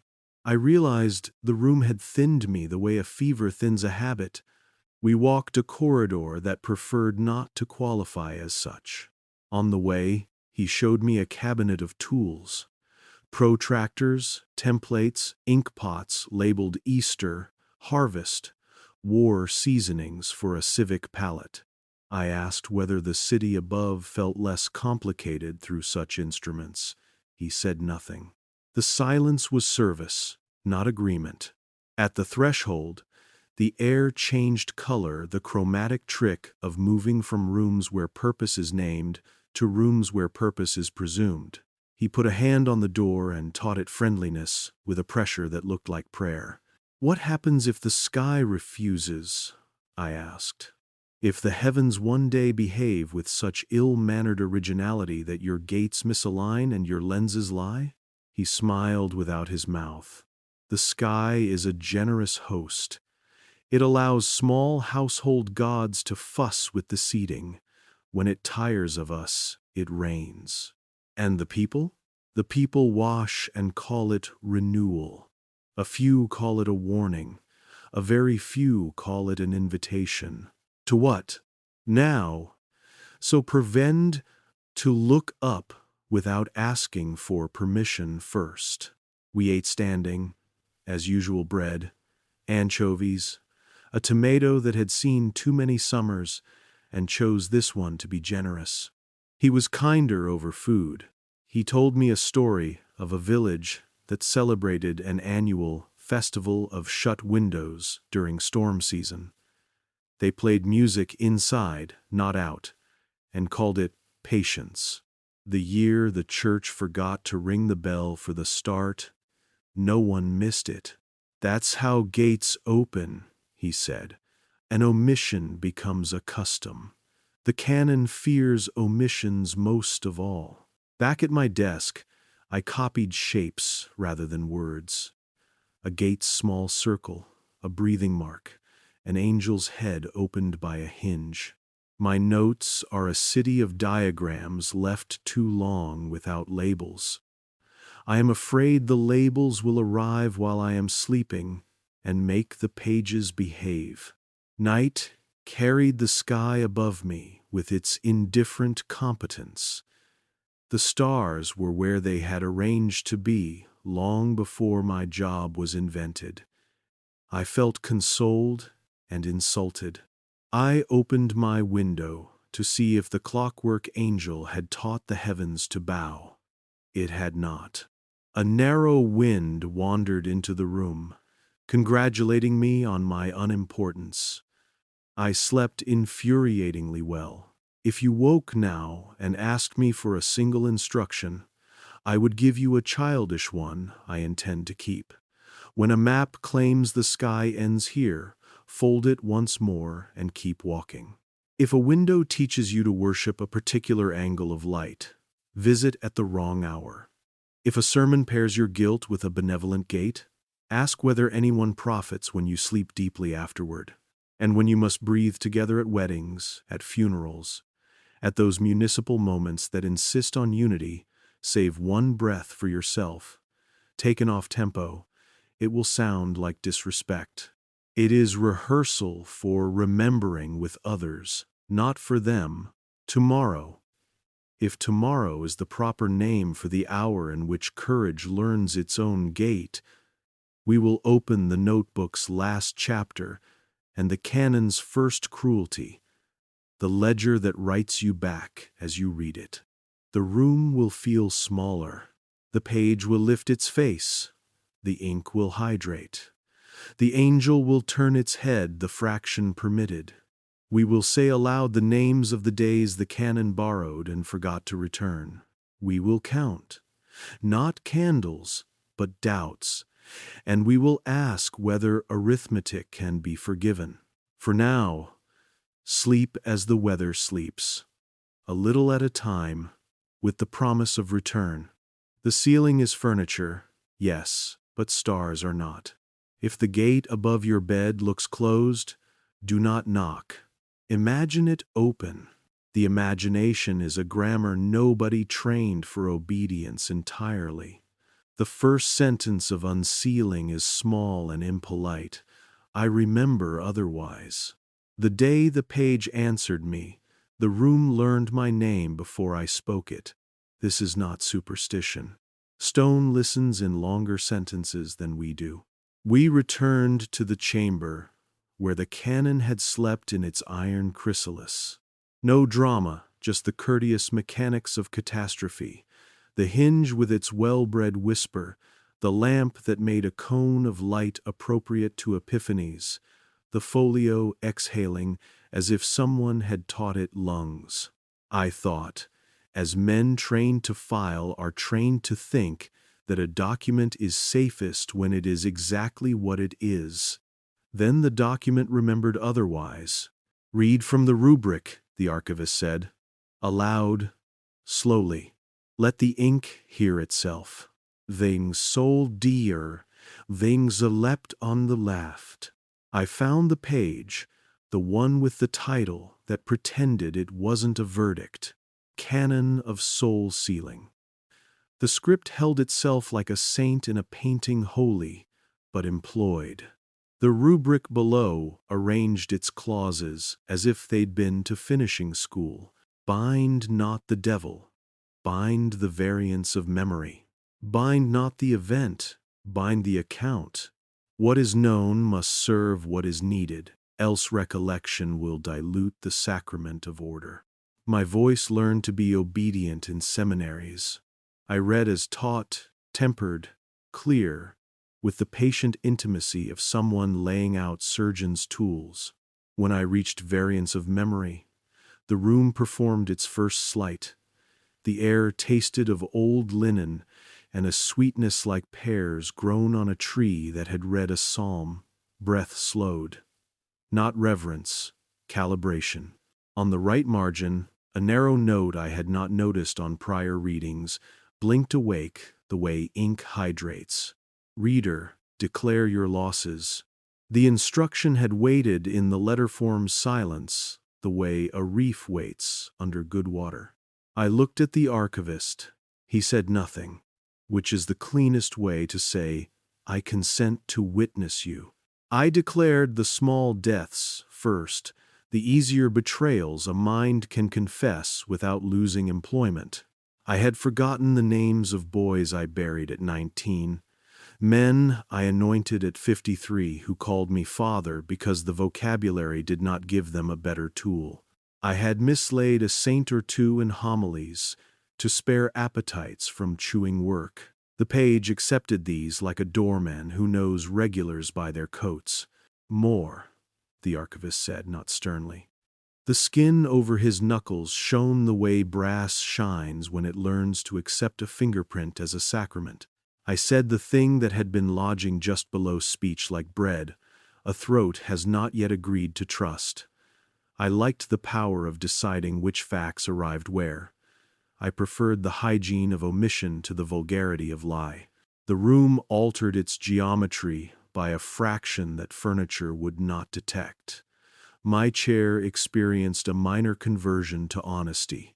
On the page, without flourish, a new line of ink arrived, letter by letter, not formed by my pen but by the page's opinion of me.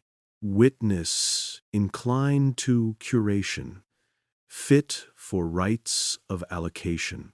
Allocation, not judgment, not blasphemy. The canon filed my confession as a job description. I felt the insult like a blessing I had not earned. I kept reading. To seal the soul is not to arrest life, but to standardize remembrance. Symptoms of variance, names that refuse the archive, dates preferring one another, art that instructs desire without paying the tithe of consent. You cannot be scandalized by sentences this polite without discovering a corner in yourself that respects their syntax. The canon cures disgust with clarity. It lays the moral instrument on the table and names each part with a patient sobriety. Later, you realize your hands have learned where everything lives. Proceed to the rubric for practice, the archivist said, and I found the page sectioned like a reliquary. Right eye, on the softening of witness. Right 2, on the lodging of cycles. Right 3, on the reassignment of name to object. RITEE, on the tempering of evidence through him. Right V, on the reconciliation of event and account. I read, right eye. Words you know, arranged with a pharmacist's smile. Breathe in the manner taught by the silent sisterhood. Sing the hymn without mouth. Show the object. Smooth the face. The page requested a demonstration with a tenderness that scraped. The archivist placed the reliquary of river water on the stand.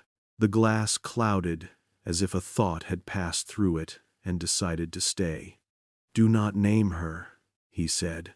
Name the river. Obedient. I said Tiber the way men say home when they mean the house that trained my hunger. The water moved the width of an eyelash. The page wrote a line without my consent. Result: object thickened, witness dispersed. Efficacy high. Collateral manageable in citizens with domestic vocations. Stop, I whispered. It sounded like a man asking for his own hand back. Now refuse, the archivist said quietly. Name her without knowing her name. I attempted what the canon had trained me not to do. I placed a face in the sentence where doctrine prefers an abstraction. The woman, I said, who didn't sink. A warmth passed into my hands from the glass. Not triumph. Consent. The page wrote slower. Result: object yields. Witness coalesces. Efficacy unstable. Collateral. Congregation experiences appetite for specificity. Expect petitions for names. Prepare homily. Discouraging biographical curiosity. A small storm of shame and delight blew between my ribs. The canon wasn't pretending power. It was performing measurement. It had audited my disobedience and budgeted for it. We moved to Right 2. The calendar pages, patient as napkins, fluttered under my fingers. The rubric's core instructions sang with the same domestic cruelty as before. Seat the days. I read aloud the prescription for introducing a respite year, the practice I had renamed phantom time in my private blasphemies. As I voiced the clause, "Do not touch the streets," a shift happened in the chamber, a subtle migration of air, like a population redistributed by municipal kindness. The lamp's halo widened, then narrowed, as if light itself had been asked to practice restraint. I blinked. The chair stood 1 inch to the left of where my memory left it. Not moved, described otherwise. The canon had not changed the furniture. It had negotiated with my sense of arrangement. The page added a line with the satisfied lineation of a ledger entering a sum it knows will balance. Reader accommodates the lodging. Indication: mild vertigo without accusation. Proceed, subject suitable for supervisory roles. Enough, I said. Too quickly. The way fatigue says I am unprepared to forgive how accurate you are. Right 3, the archivist answered. Because kindness without limit becomes permission. On the reassignment of name to object. That was the rite I had practiced with skill so soft I mistook it for care. The rubric supplied examples. When a bell refuses a tyrant, name the bell. When a child returns from flame, bless the oven.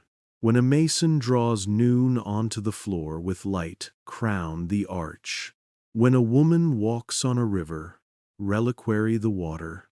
The instruction that followed was an artisan's creed, disguised as liturgy. Objects travel better than biographies. They fatigue less. They accommodate a city's ignorance without complaint. A name is a fuse. A reliquary is a battery. I wanted to argue, but found I had brought no weapons that were not borrowed from the canon's armory. Read the sub-rubric, the archivist said, tapping a paragraph with his nail. The way a physician taps a knee to see if anything of ordinary reflex remains. If resistance observed, if congregants ask for faces, if children insist on names, introduce fatigue. Procession lengthened 1 block. Hymn without resolution. Incense that smells like kitchens. Announce a collection for widows. The body will crave rest. The mind will agree to mercy. My mouth moved before my pride gave permission. They learned the chemistry of pity. They invented dosage, he said. Right 4. I am on the tempering of evidence through him. The notation returned the Dorian compromise, mercy's minor key. The lyric was a cousin to the softening hymn. Underneath, performance notes for choirs that served in cathedrals and in classrooms. If a rumor carries a face, lower the melody to below the throat's confidence. If a rumor carries a date, rhyme it with a psalm, so its edges blur.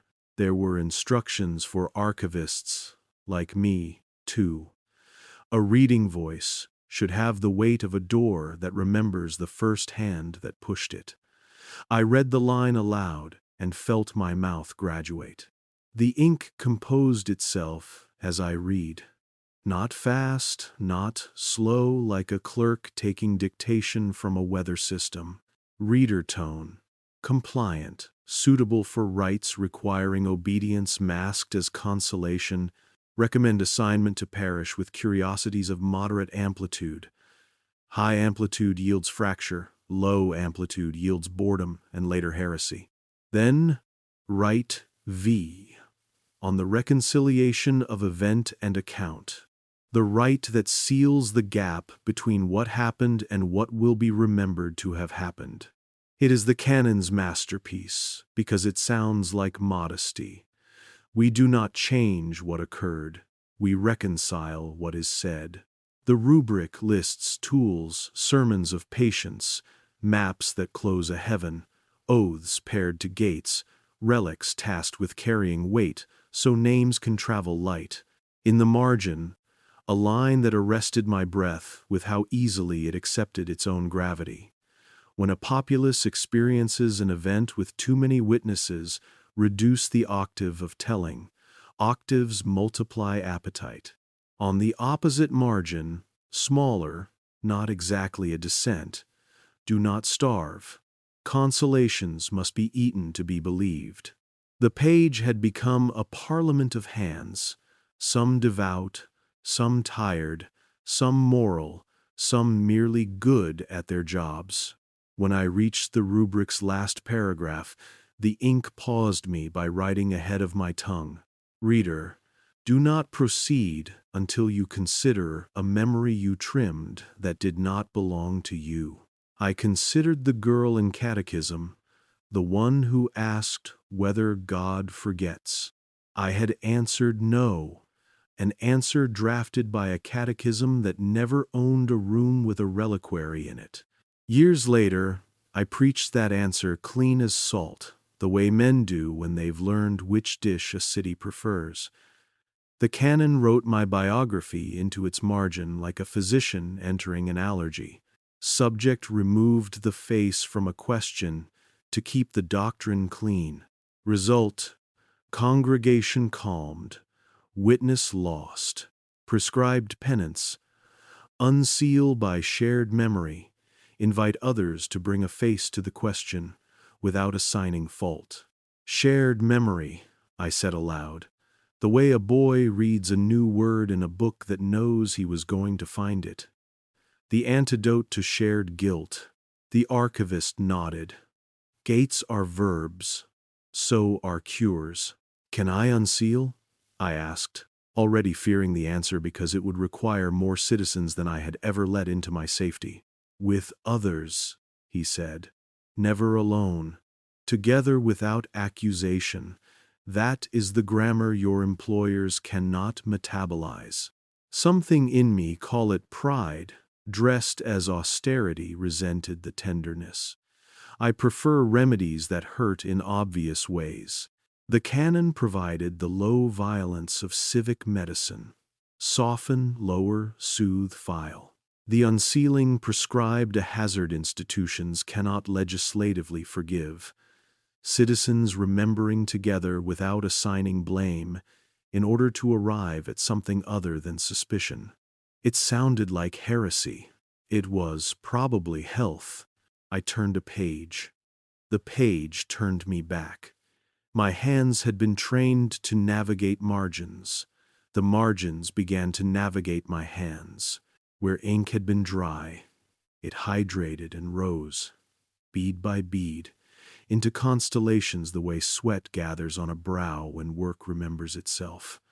Words separated into names, not the names I wanted. Names I had already converted into reliquaries. Mercygate, Elias of Angles erased. Cradle Light, the midwife demoted. Our Lady of Passage, the woman anonymized. The canon arranged them like saints, and the room exhibited its competence at worship without a face. Stop looking, I told my eyes in a tone I reserve for graveyards and photographs of old choirs. The eyes are devout to evidence.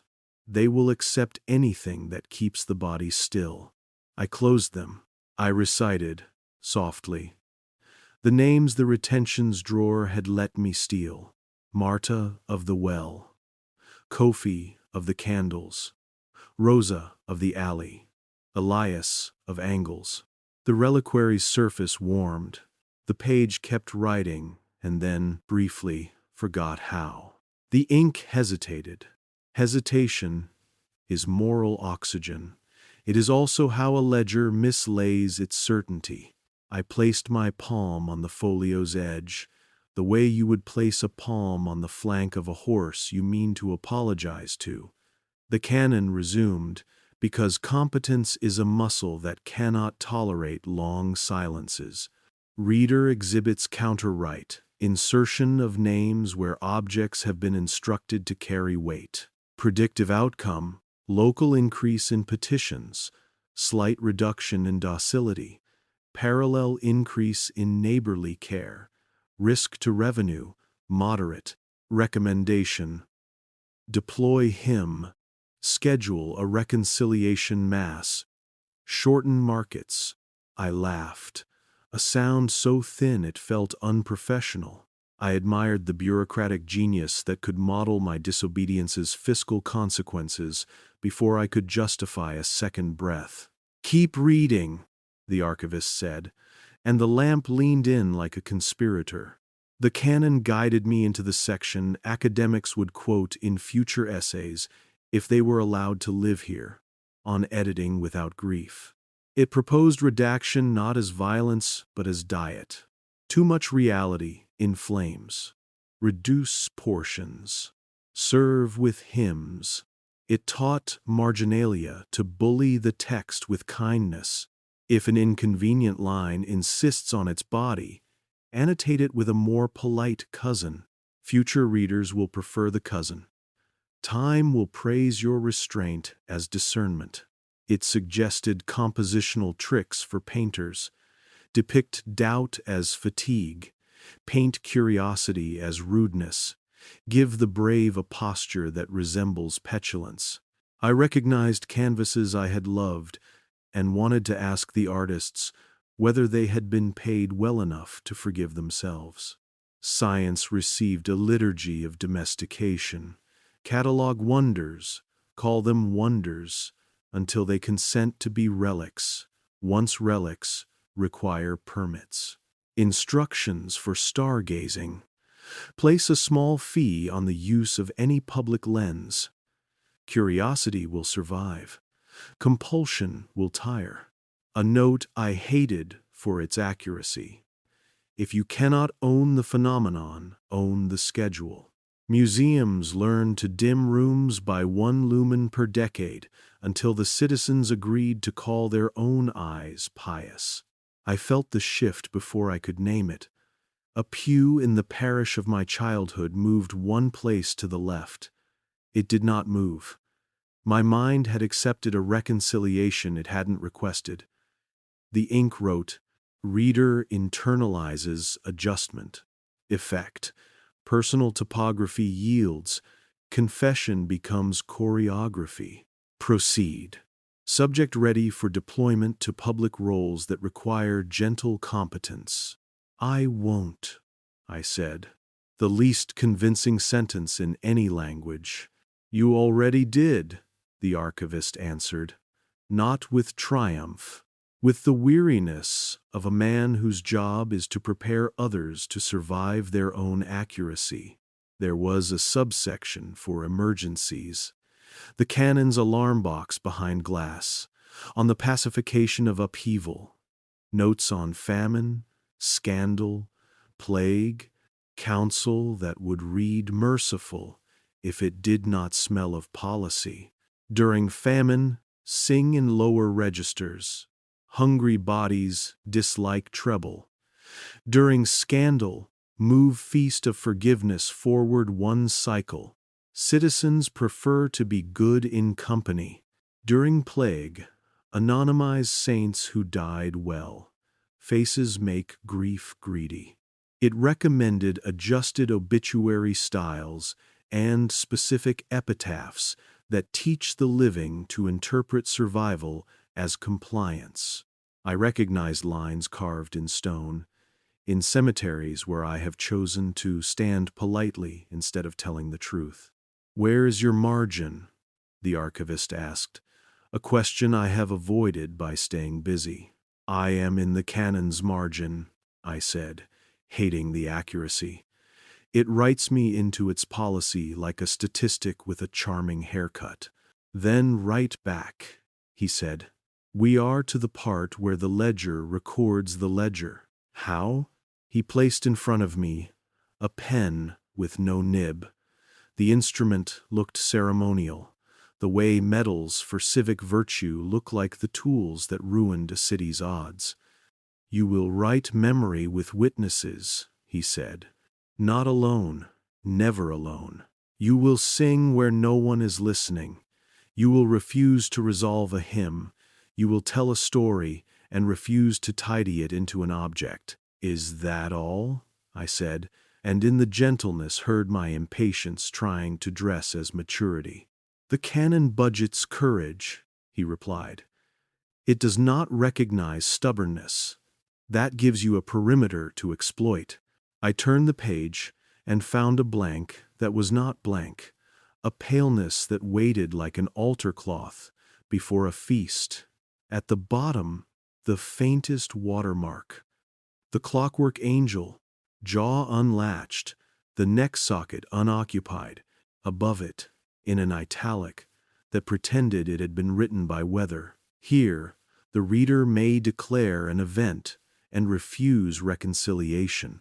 Under it, a warning in the canon's parent voice. This page will resist. Readers may experience nausea, an ache behind the eyes, a need to sit. Do not attempt alone. Do not attempt when tired. Do not attempt when fond of your job. I declared, the catechism question. Again, the girl, the breath, the river. I declared Elias of Angles, and his stubborn light. I declared Marta's name on buckets, Kofi's names carved into candle bottoms, Rosa's laughter sold as entertainment because the city lacked the nerve to buy it as truth. I declared the day I moved a feast to keep the market from souring, and the night I preached a hymn that domesticated evidence into consolation. I declared the smell of star ash on vellum and the taste of obedient forgetting in my mouth when I said amen to Gates. The page did not write.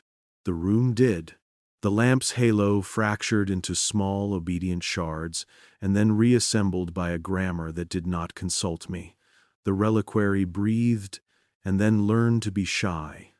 The door memorized my footfall and prepared to love me less. The clockwork angel above the archivist's door turned its head by the fraction allowed, and then, irritated by its own restraint, turned another fraction no one had licensed.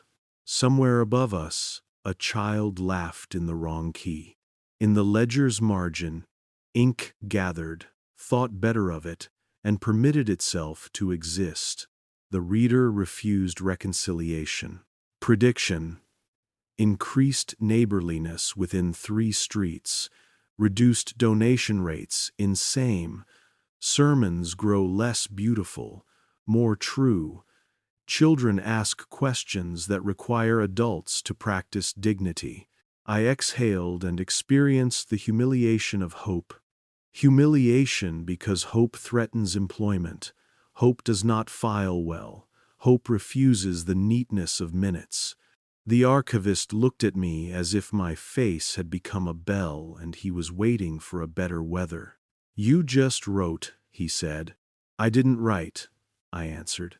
I confessed in plural. Plural is a quill, he said. Plural is a key. We sat, and the sitting was political because it refused pacing. We let the lamp behave.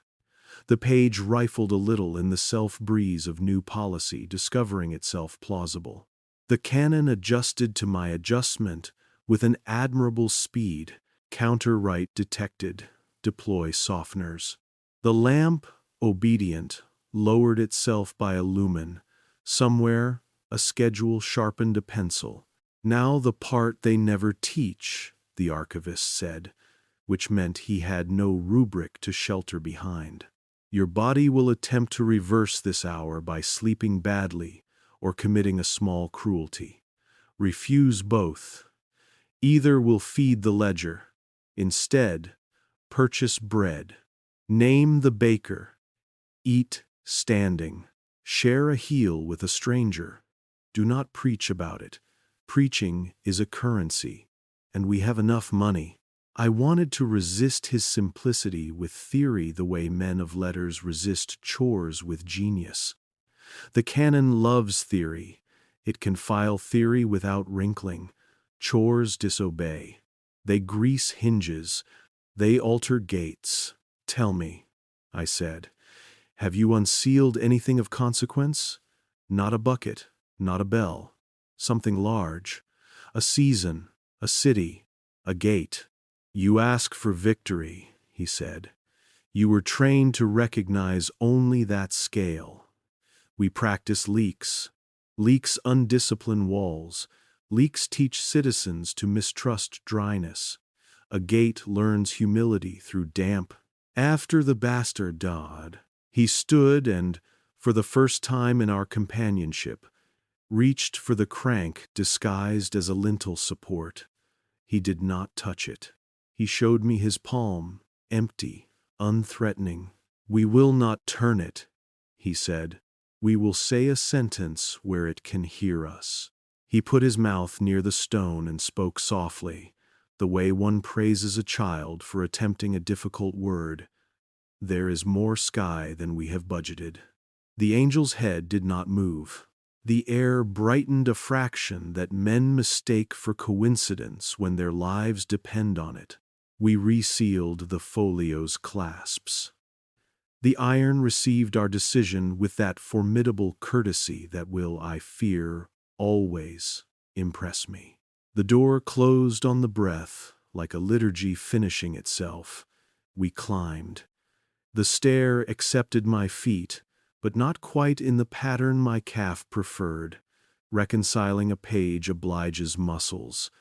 On the way out, the corridor between real and administered heavens offered us its civil handshake of smells: linen, dust, the stubborn honey of old wood, and then, promiscuously, something else: warm bread.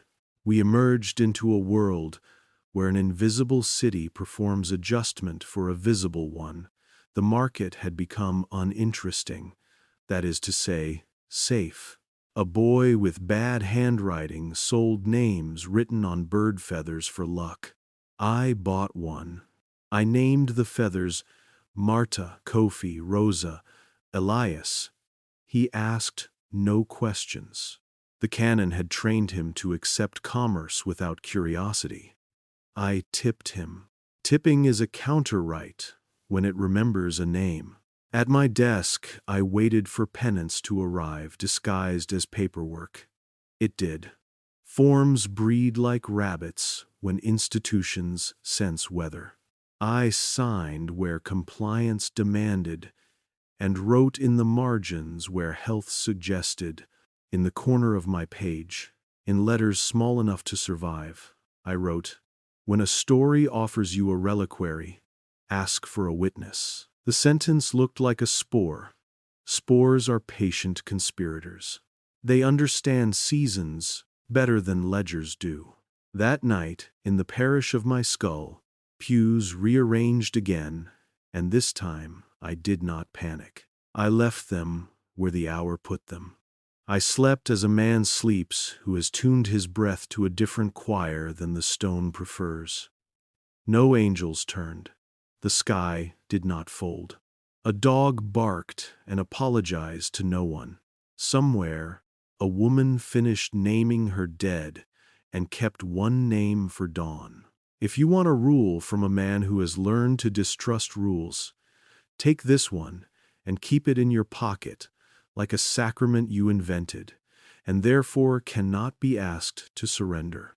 When a text is proud of calming you, ask what question it did not permit you to bring into the room. If the room makes you beautiful, ask whether it also makes you good. If a ledger writes you back, teach it to spell plural. Tomorrow, if we are allowed to mean that word without a rubric's permission, we will go to the place where the canon keeps its emergency theology, the instructions for closing a century, and the hymn for opening a wound quietly. We will refuse one, accept the other, and declare a truce that looks like a city remembering its childhood without assigning fault. Then we will close this confession not with a door but with an invitation. Do not stop asking. Memory returns when we do. For now, sleep. Courage must learn to be ordinary before it can make anything large, remember. Morning did not arrive. It apologized. A gray that could not decide whether to be mercy or routine pressed its forehead to the window. I had the strange sensation that the city was waiting for me to blink first. Confession has a hangover no liquor can match. The head aches behind the eyes, and the heart carries a weight the body cannot name without turning it into policy. I brewed coffee and listened to the kettle the way a patient listens to a clock in a hospital at night, measuring courage by increments. The archive opened with its practiced lack of surprise. Doors that have seen centuries do not greet, they permit. I crossed the nave like a thief who had learned to steal legally, empty-handed, full of sentences. The silent sisterhood breathed their invisible hymn into the stone. I knew it now could feel the lower register flatten the appetite for faces, and I stepped to the side aisle where the resonance lost nerve. Counter-rites do not require heroism. They require geometry. We did not descend at once. The archivist took me to a small, cloistered garden whose shrubs had learned obedience from the hedges. Morning light tried to distribute itself fairly, and failed. "Before we enter," he said, "ask yourself what you intend to bring out. Do not say truth. Truth is a currency the canon knows how to exchange. Bring out something it cannot liquidate." "Memory?" I asked, already unsteady because the word tastes like romance until it requires rent. "Shared memory," he corrected. And the word shared sat between us like a third chair the eye pretends not to see. In the chamber, the canon lay in its iron sleep like a saint that respects its reliquary. We did not perform ceremony for its sake. We performed it for ours. The hinge offered its good manners. The lamp dedicated its polite cone of light. The room exhaled the way a patient releases the breath they didn't know they were holding. I said a small confession to the door, not because the door has ears, but because my throat needed to admit complicity to wood. I have trimmed faces from questions to keep the parish calm. The door did what all competent doors do. It forgave nothing and allowed passage. We opened to the page that had permitted me to refuse reconciliation. Its watermark, the clockwork angel, held its head at the fraction someone had paid to be acceptable. A blank waited, where policy expects a tired pen. I set down the nibless instrument the archivist had given me, a toy in the hands of a man who preferred scalpels. "Am I to write with air?" I asked.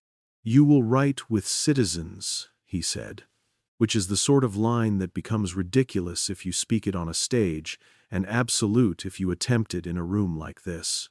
"We will rehearse now, in miniature, and scale it without permission when daylight remembers courage."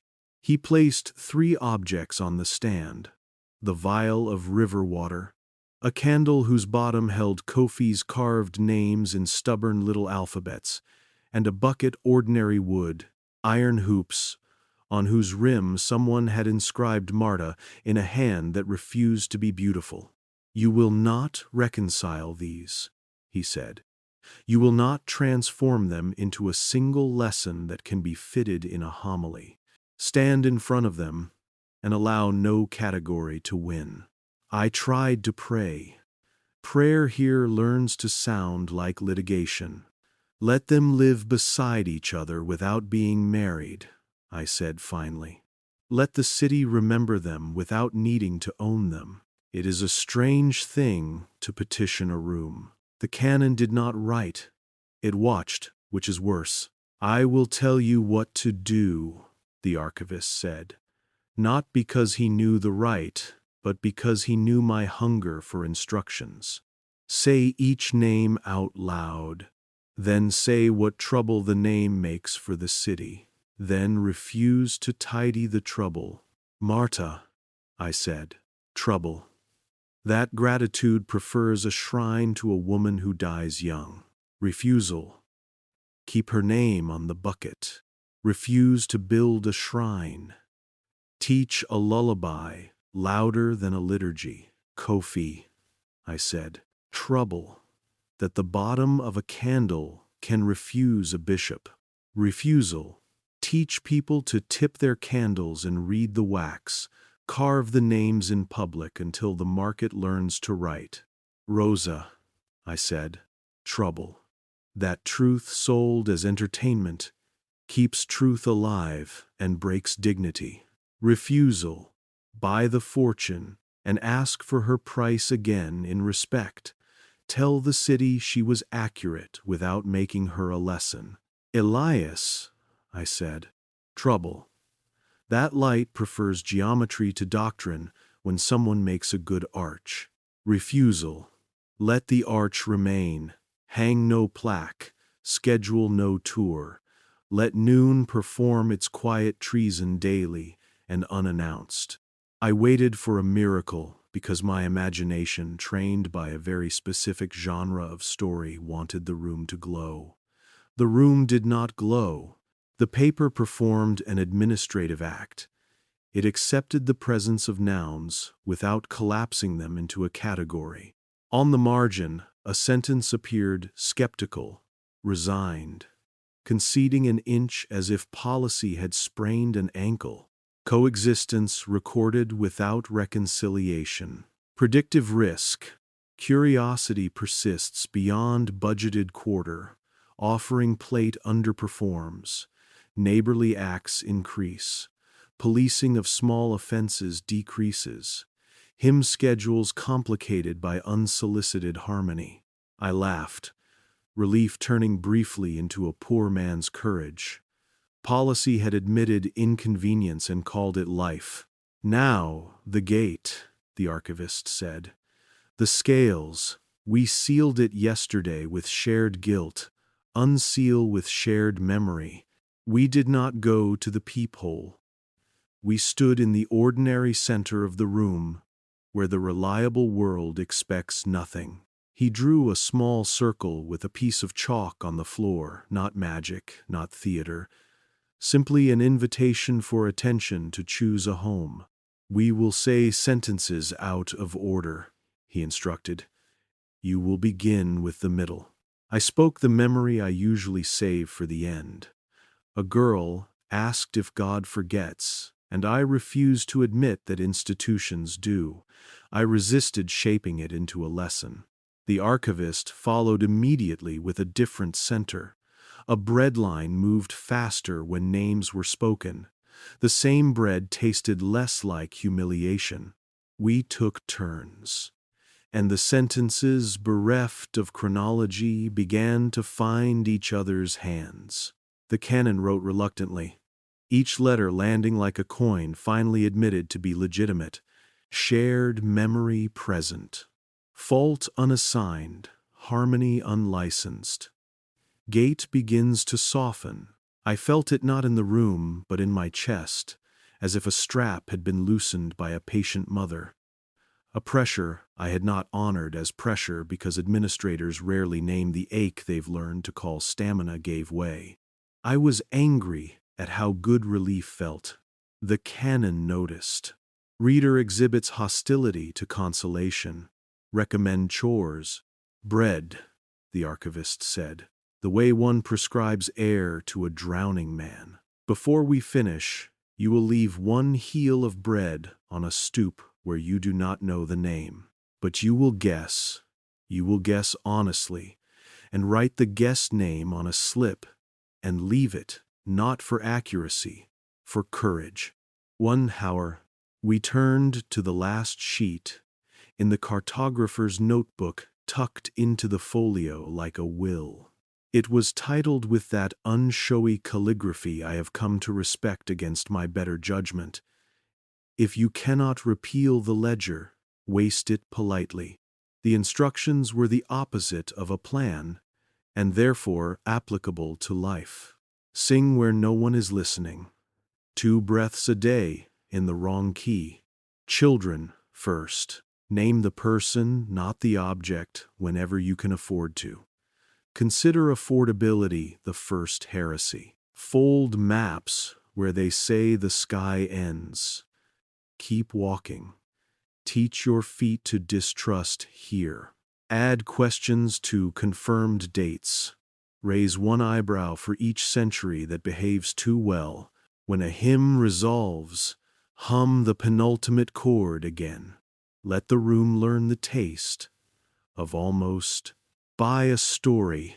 Return it as a memory the seller keeps. Refuse to be impressive. Impressive is a tax the canon levies on courage. Eat standing. Share food. Name bakers. If you must keep a reliquary, teach it the witness's hunger.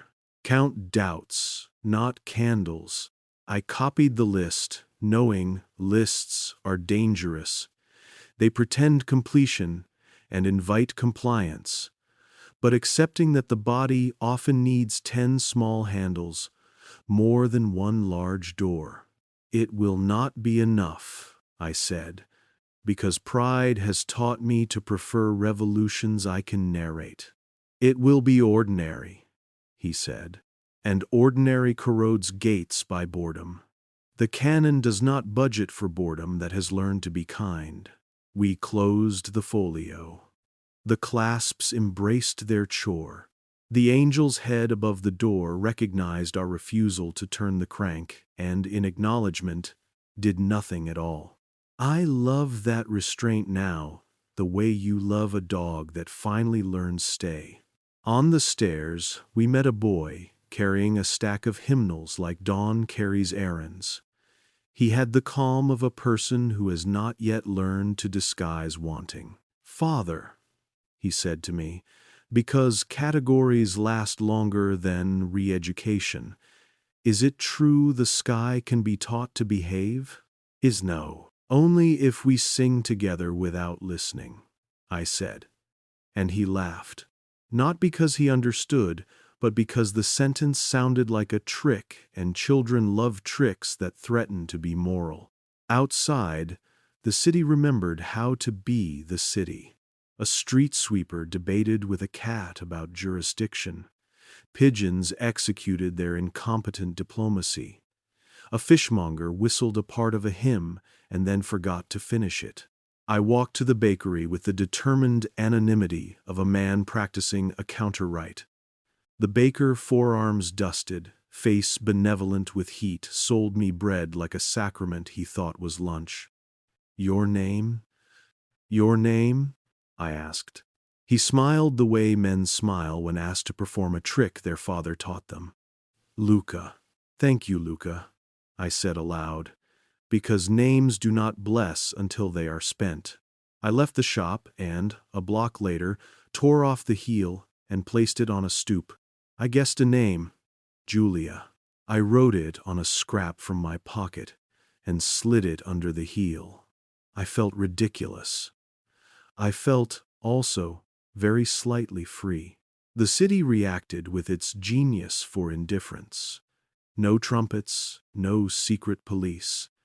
A woman passed carrying parsley as if to remind me that decency is a daily chore. I breathed on the wrong beat, once, twice, a third time. I hummed the penultimate chord of a hymn beneath my breath and refused the resolution. A sparrow decided this was not about him and kept his appointment with crumbs. In the afternoon, I visited the well where Marta's name had learned to be wood. The square was busy with the kind of busyness that keeps revolutions from making appointments. I did not deliver a speech. I did not assign fault. I said her name near the stone and let the air keep it. A boy peered into the bucket and asked his mother whether the water remembered. "Only if we do," she said, proving that cities can educate themselves while institutions are busy laminating lessons. To the clockwork angel, I gave a final courtesy. I stood beneath its brass and declined to be impressed. Craft deserves respect. It does not deserve worship. "You are excellent," I said quietly, "and you are smaller than the sky." The angel obeyed the limits of its hinge. I forgave it for being a tool. Night returned with honest hands. Lamps learned their conversations. The archive folded itself into the decorum that keeps it surviving. I sat at my desk and wrote a letter to no one and everyone. I put at the top the sentence that the canon does not have a box for. We remember together without assigning fault. I told the letter about Marta and Kofi and Rosa and Elias. I did not tell it about triumph. I did not tell it about defeat. I told it about bread and breath, and a boy who asked a dangerous question without knowing the price. I folded the letter and placed it beneath the feather the market child had sold me. I wrote the names on the shaft again, because repetition is how longing pays its rent. I am supposed to close by telling you what happens to men like me. In a decent story, we are discovered, and the institution disciplines us with a ritual that makes poets feel redeemed. Here, discipline is administrative. I will be reassigned to a quieter parish or promoted into a room where my competence does less public mischief, or retired into a consultancy whose job is to suggest small adjustments that keep the larger ones undisturbed. Heroes are expensive. Accountants are durable. If I am clever, I will become difficult to place. If I am fortunate, I will become ordinary in a way that corrodes policy. That is the future the canon will budget. This is the present we can afford. You awake enough to listen. Me, tired enough to tell the truth gently. A city capable of misplacing obedience for a night without missing it in the morning. Now the call, which must be a whisper, not a trumpet. Because this is a story for sleep. Before you close your eyes, keep one question lit like a small lantern. If a date in your life feels too tidy, look twice. If a story arrives without a face, ask softly for the face. If a map says here ends the sky, fold it once more and keep walking. When a hymn resolves, hold one breath back for the penultimate chord. When a reliquary is offered, ask for the witness's hunger. Name the baker. Tip the candle. Read the wax. If a gate has been sealed with shared guilt, unseal it with shared memory. Tell a neighbor a story you both lived and refused to assign blame. Together without accusation is arsenic to the ledger. Practice it kindly. Sleep now. Do not rehearse defiance. Practice steadiness. Your memory will work while you rest, knitting back what was trimmed. If the canon sings from the walls, hum back in the wrong key once or twice, and then let silence do the heavier work. In the morning, carry one question into the kitchen and place it beside the coffee. What did they want me to forget today? When the answer arrives, do not preach it. Buy bread, share a heel with a stranger, write a guest name and leave it under the crust. The most dangerous thing to them is already happening. Your memory is returning, patient, calm, and yours. Rest. The door will be here when you return, courteous as ever, confident you will bring the correct key without knowing you own it. Take your time. We are no longer counting candles. We are learning how to count doubts and call it devotion.